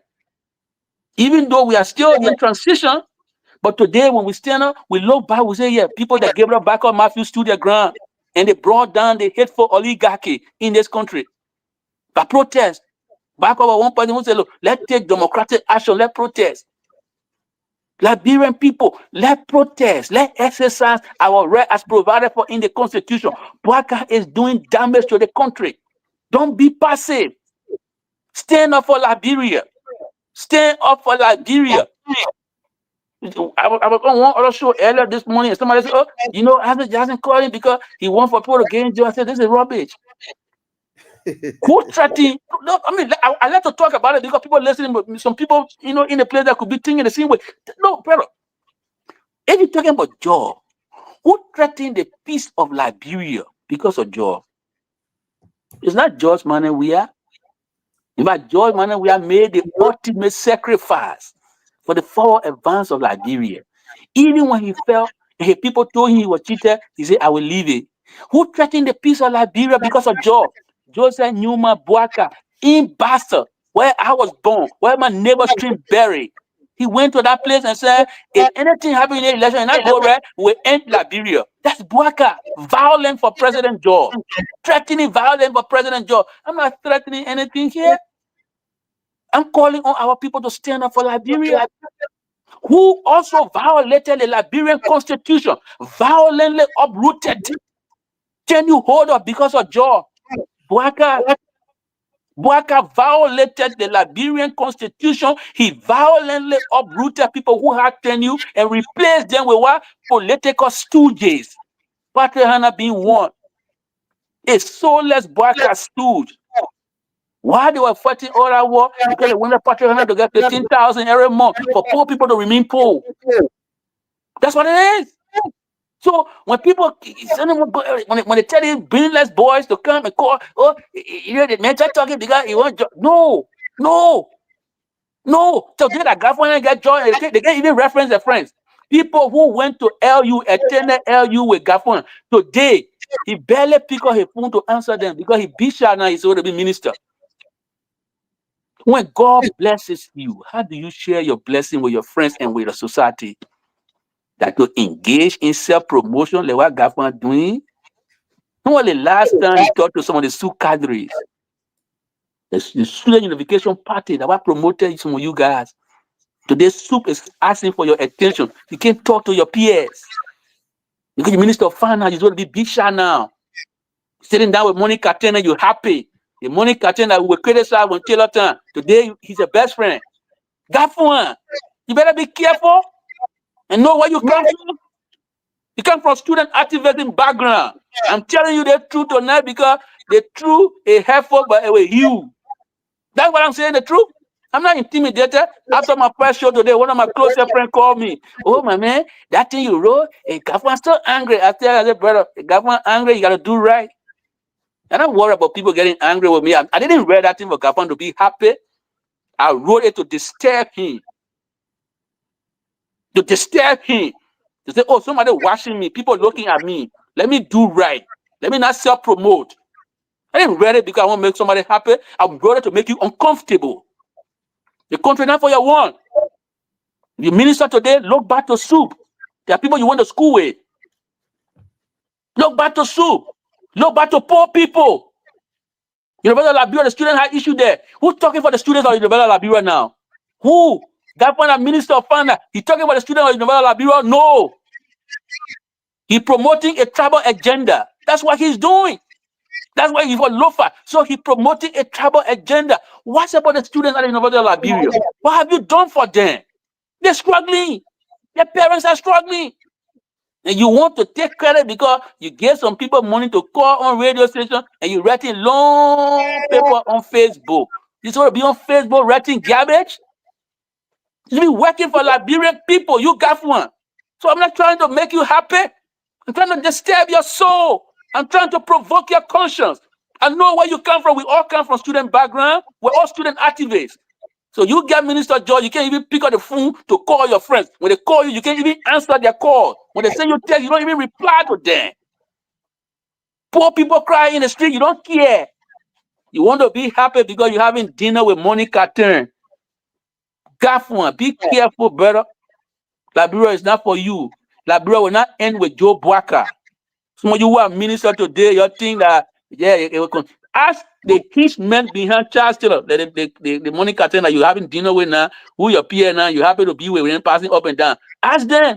Some of the people thought Taylor were going to be in present power forever. Some of the people thought Taylor were being in power forever. Where is Taylor now? In the hay. Some of us in Ellen government, we thought Ellen was going to be there 12 years. After 12 years, what happened? We are on the other side. Joy we are kings, my minister of bishop passing all around. Where Joy we are, he gone. Joy we are saying, I leave it, brother. I came and said, I leave it. Joe Boakai can. He 80-year-old. That 80-year-old man you marching behind, who carrying the country to help, that the one you arrogant like that government, you want to be self-promoting. That's what you're doing. The country is not going to end with Boakai. No, it will not end with Boakai. We got future after Boakai. So I'm calling on Liberian people. Let's stand up for Liberia. The people who are doing damage to Liberia today, let's call them up. Liberia is not the way it's supposed to be run. We can't have a president who will shamelessly go to a military junta. And some of them reminded me and said, oh, Boakai go to military junta and now he's here. And Boakai was there when Doden told I was in military junta. He was comfortable with junta. So he will always be comfortable with junta. But it's wrong. A junta that doesn't respect human life, that rape people, that execute people, that doesn't give them their right, and a junta you go take pick or truck from, then, and you proud to announce it. I think it's a scar on Boakai's conscience. I think he has a dead conscience. And our people should condemn him. Look, that pick-up truck, the reason why that pick-up truck is bad, because of two reasons. First thing, the junta is telling Mr. Boakai, thank you for violating international human rights and refugee law when Boakai turned over Sheriff under the cover of darkness. Imagine, Sheriff is in government custody, government prison, in government detention. His case is in court. And because Boakai is not accustomed to respecting the law of the country, even though the thing is before the court, Boakai will go and take the man violently take the man from prison and send him to the junta. Today, we don't know whether that guy is still alive or he's somewhere they be torturing him. Nobody knows. No, brother, is this not bad? Is this not bad? The man is under the jurisdiction of the court. Boakai snubbed the court. He sent the police people there. They took the brother from there and they carry him to the junta. They carry him to the junta. Is that what any civilized government could do? I have thought Boakai would have had at least a sensible argument to make to the junta on demand that they wanted the Sheriff guy and say, oh, it's before the courts, I can't do much. It's before our courts, I can't do much. I thought Boakai was done so, but because Boakai is so heartless, under the cover of Daniel, they told Sheriff and saying to him, today is rumor that Sheriff is being murdered. On who hands that blood is? Isn't that Boakai's hand? If the man is running away because people will kill him, and you take him and send him to the same person to kill him and they kill him, your blood, your blood not your hand not blood stain. The other reason why it's bad, cousin. You know, if you read the code of conduct, it says something strong about government taking gifts and government officials taking gifts. The reason why the code of conduct is concerned about this is that gifts are corrupting influences. Mm-hmm. When people take gifts, they can be easily influenced. That's why the code of conduct says when you receive gift beyond $300, please let us know. Boakai that gave those 10 pickup trucks, our bribe. I call them bribe given to the Liberian government so that the Liberian government will be soft on elements of the military junta so that they will come in and go out of Liberia anyhow they want to do it. Because it is the police that are going to be using most of those trucks, right? So the police said it's not compromised. When you sit in that pickup truck, you think you're going to hold the junta people who coming in Liberia there and hold them responsible? You really think so? So the pickup is a symbol of bribe. Asking the Liberian government to be soft on the junta. And look, and the other security thing that I think for which Justice Janet, all of us who disagree in a small way to come together is because when the junta start having free access to Liberia, it will start to kill people in Liberia. It will transform itself into a death squad because Boakai is working with the key elements in that military junta. If the last time they said they flew in the country right with a military jet and took that Sherry guy out of the place, next time they will use the boiler and come.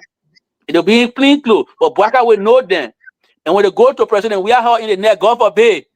What do you know? We don't know. When they go to Jefferson Koji her in the neck, will you know what happened? The junta operating under the instruction. These are people who don't value life. They suspend civil liberty. They suspend their democratic constitution. That the people you encouraging to come to our country, Mr. Boakai, in under the cover of darkness. What will happen to Justice Janet, who has passed himself as the lawyer for most of the brothers who coming from Guinea? Because they see him as a lawyer, a senior lawyer and a friend. They come and represent our interests. The junta will target Janet and say, oh, that Janet, man, he don't want to say a lawyer for the board who come in all the time, right? Yeah, that go to a horse. So Liberia is on a time bomb. I think now is the time. Let's put aside our small differences are those in the opposition community. Let's come together. I think Justice Janet and Georgia, they need a conversation because they think that Boakai bringing, it will help everybody. Military junta, and I respect him being left. And Boakai is friend to the military junta now. It's a risk to our country. Look, the opposition leaders in Guinea, they are on a threat because they're calling for return to democratic order, right? You read the release from there? You read the newspaper from Guinea? The newspaper from Guinea saying the opposition leaders in that country are on a threat. No dissenting voice. And Boakai bringing also your people in our country. You think they will be friendly to Ghana who providing legal representation for some of the people who coming from Guinea? You think the junta happy with Ghana who providing legal representation? You know that Boakai putting Ghana left at risk too? All the opposition leaders in Liberia? We should be condemning this action. I don't know why. I don't know, but I'm providing this awareness. So our people should stand up for Liberia. Today you may say, oh, Anna Sherry. Anything happened to Sherry. But who knows? When they start chasing opposition people in the country and you yourself can't even open your mouth one day to create that Boakai, that's the time you will talk? No. It's better to talk now. It's better to talk now. Let's stand up now for Liberia. Let's stand up for Liberia. Let's protest. Before Boakai won't do so now. While they're planning the so now, let's be planning our mass protest. I'm calling on Brother Funati Kofa. Everybody who has resources in the country. I was happy when I saw Bure and Georgia at the funeral, somebody's funeral. We have to come back together. We gotta come together, brother. This thing that coming, that train that coming is a disaster train. Boakai is 80 years old, he doesn't care. That's the attitude.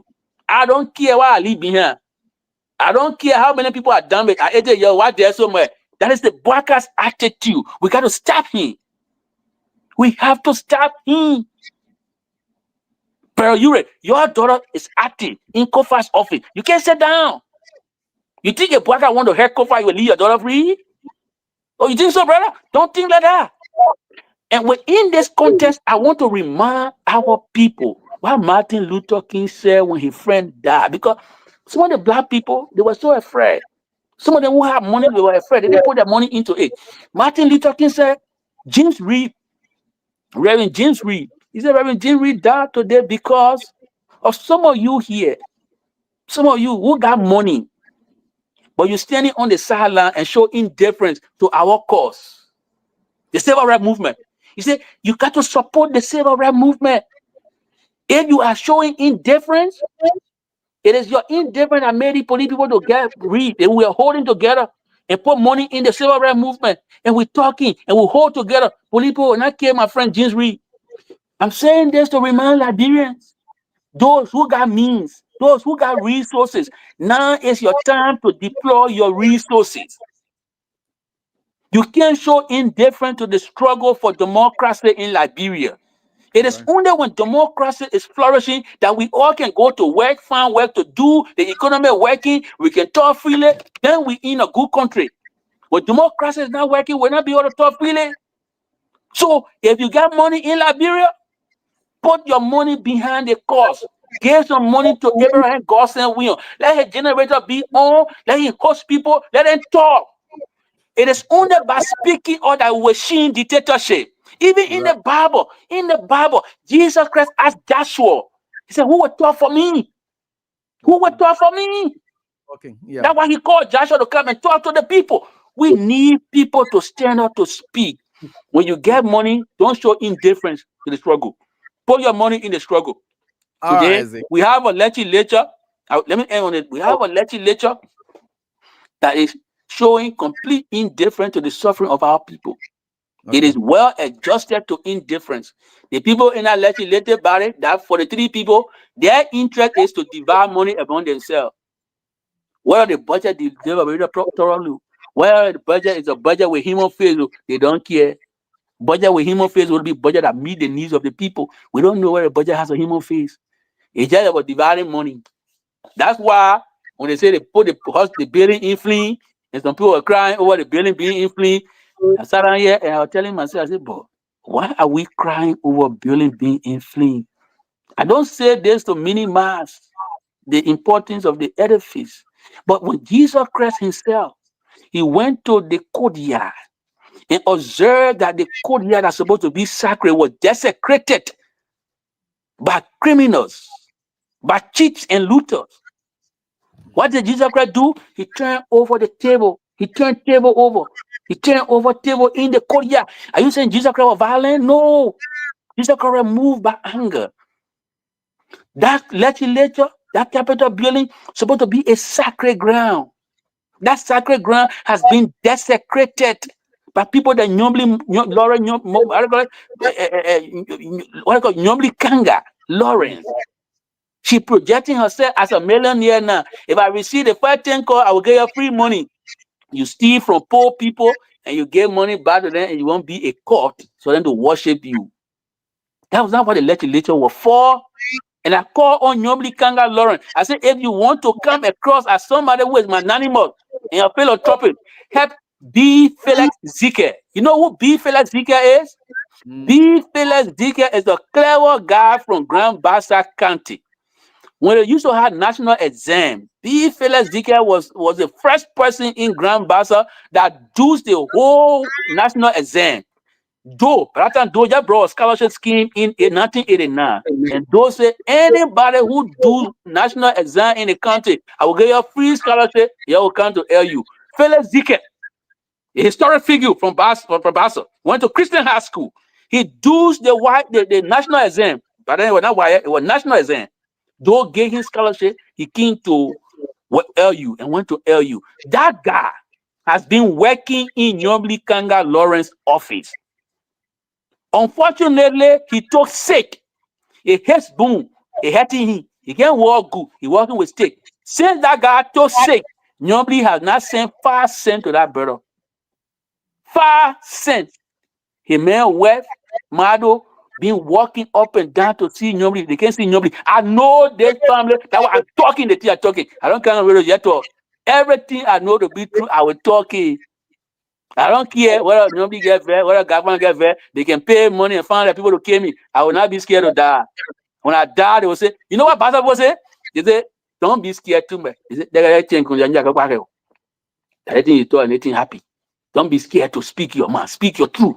We got to speak our truth. I change So nobody has not been able to identify with Felix Zeke, be Felix Zeke, a well-named Mahado. They've been going to chase after nobody. He didn't get out people fasting. The guy used to work in his office. In fact, the man started working with LPRC. That's where he started from. So nobody is pretending to be a philanthropist. All she's doing is to build a court, to build militant. Oh, you're coming, I'll get you money. You're coming, I'll get you money. That's not how democracy would work. I'm making this point to talk about how the Capitol building has been desecrated by corrupt people. So if people get angry, fine. Okay. I think our anger should be directed. It's All right, wrong Isaac. for people to burn the building, and we don't even know who burned the building. What are the elect? And this is the last point I will make. That's why I say Gregory Coleman something wrong with him. He becoming partisan. Fire gutted the building. First thing, Gregory Coleman, in Liberia was a serious country. Gregory Coleman will not be police chief again. He will resign in shame and disgrace or be dismissed. He is able to provide security for that building following the major protest there. He left the building vulnerable and see what happened. The other thing is, we don't know whether that fire got to that building, whether that electrical problem, we don't know. We don't even know whether that some of the government people set the building on fire so they will blame other people. We don't even know. You haven't even done any thorough investigation. And then what Gregory Coleman say? He said, the Arson attack. How did he arrive at Arson attack? Nobody knows. So Gregory is becoming a partisan police. He's a Boakai police and a bad Liberian people. Let's stand up for Liberia. If we don't stand up for Liberia soon, and very soon, we'll not have a chance to talk really. What happened to the other picking car, the other critical journalists? And they put Guinea or whatever they put in the main car and burn it. Yeah. Correct? Kawa. They did not burn Kawa car. Are we going to sit down so we burning all the critical journalists and car and we don't stand up? Let's stand up. This is my call. Let's stand up. Let's strategize. Those who got money, you put money in the campaign. Let it be a massive political rally that will tell Boakai, thank you very much. Have a nice day. Thank you, Anthony Isaac W. Jackson. He has been right here with us and always here with us. We want to say thank you so much for a time well spent, though short but sweet, and of course, well loaded. This is something that we can take. And of course, the messages are clear, but key amongst it is Liberians should stand up, or else we'll go down the drain. Thanks so much, my brother. And I've always been there whenever I called you. So I can excuse you now, right? Let you have time today. All right, folks. So, like we said, we're here right here on this die, and we are grateful to the Almighty God. You want me to not leave? And, okay, thank you very much for hosting me. Good night, brother. Right, Isaac, thank you, my brother. All right, Isaac is gone, and so let me just try to call a few of mine winners right here as we try to wrap it up. I think Isaac has said a lot, and we can only say that Isaac has spoken as Isaac, and Isaac is always Isaac. He never changes, especially speaking like Isaac. So we are grateful to the Almighty God.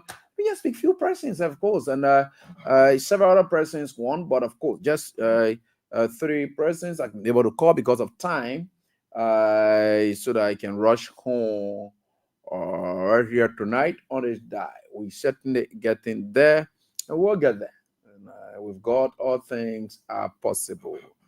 So we are getting there, but with God, all things are possible, and here we are. All right, so this is it right here on this die. Let me just try to entertain just few, and those ones are able to pick.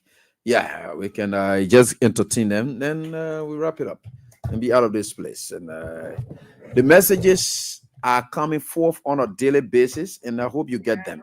Hello, Mama, how you doing? Hey, her phone just slipped off like that. Let me get back to her quickly. And so like I told you, you have to play always. Hello, Mama, how you doing? Yeah? I'm fine. All right. Abraham here calling you from Kings FM. Oh, my grandchild. My grandchild after you. Wow, thank you. I'm looking for the first time to pray for you to see you. Okay, no problem. Thank you. All right, and you play the jackpot, right? Yes, sir. Thank you. You play and won before? No, my first time. How many times you play tonight? 3. 3 times. Wow. All right, and congratulations. You won 10,000. Thank you ever so much. Yeah. Thank you. Let God bless you. All right. Let God bless you. Thank you. So you can share that with my niece. I will see you All anytime right, no soon. problem. All right. Thank you. Let God bless you. So what's the name again? Geraldine Harris. Geraldine Harris. All right, Geraldine. It get to you All right. shortly. And Geraldine, thank you. All right, so Geraldine Harris, and I just got that. And so it's right here on this die. We certainly getting there. So we will get there. And with God, all things are possible. So we are right here together. And we think with God, all things are possible. This country is an interesting country. On our part, Joseph Yuma Boakai. Yeah, these things, we hope that things get better. I'm prepared there. And I see now this time, I'm prepared there. We will have to make things happen. All right, hello, how you doing? How you doing? My name AB, your name? My name is Mala Jala. Mala Jala? Yeah. Mala Jala. Yeah. The rhymes name, oh, no problem. That's good. You play the jackpot. Yes. The 3 wise men. How many times you played? I just played one time the other year. Mala, you been playing before? Yeah. And you won before? No, I went on KFM on this freedom. I won one time. How much did you win then? 10,000. 10,000. Wow. Yeah. And you just play one time again tonight. Yeah. All right, Mala Jala, right? Yeah. All right, Mala. Congratulations. You won 10,000 again. Thank you. You're 10,000 here tonight. All right, Mala. Thank you, Mala Jala. And that's what it is. So we got to this. I'm really closing in now. Yeah, time has really caught up with me. The rest of you will be caught off air, meaning why I'm off. All right, then we'll close in. Sorry, we wouldn't be able to pick calls tonight. Sorry about that. And time has caught up with me. The next announcer should come in. And so I have to go. All right, so we right here tonight. You should be happy that things went on as planned, because tonight we're on something. But again, I will not say anything much. So we are here tonight on this die, and that is it right here on this die. We are certainly getting there. All right, let's get here. Hello, how you doing? Hello. Bossman, what's up? Abraham, we are here from Kings FM. As Amos Ghana from 15 gate. Even at your own area there, you guessing? No, I live in 15 gate. I'm in 15 gate now, right down to the parking. All right, Maggie County. All right, good. You said Abraham Ziama? Amos Giano. Oh, Amos Ziano. Yeah, Giano, G-I-N-E. Oh, okay. Amos Ziano. And the name and number is the name assigned to the number I'm calling. Yes. Okay, how many times you played, Amos? I played only one time. Okay, you played and won before? No. All right, Amos, congratulations. You won 10,000. Oh, yeah, thank you. We thank God. Yeah, indeed, thank you. When listening to you, I'm one of your real listeners. But to get to you, it can be very hard. And finally, money has brought me to you, so listening to you. Thank you, Avery. God bless you. God bless you. All right, Amos. Thank you so much. All right, so the rest of you will be caught, and Amos Ziano, that's it, and the rest of you will be caught. So that's it. I want to say thanks to all of you for the time tonight. No calls in. Sorry about that. Isaac was able to do us justice tonight. So until we are back here tomorrow with another edition of the show, the weekend's edition, do have a pleasant night. And let me say happy pre-wedding wedding to my friend and brother Abel Jonka Tono. And we're going to wrap up things on Saturday. We'll see us up and to him and his darling wife Diamond. But Diamond is also my in-law. So I want to say thanks to all of you for the time tonight. Do have a pleasant night. Bye-bye.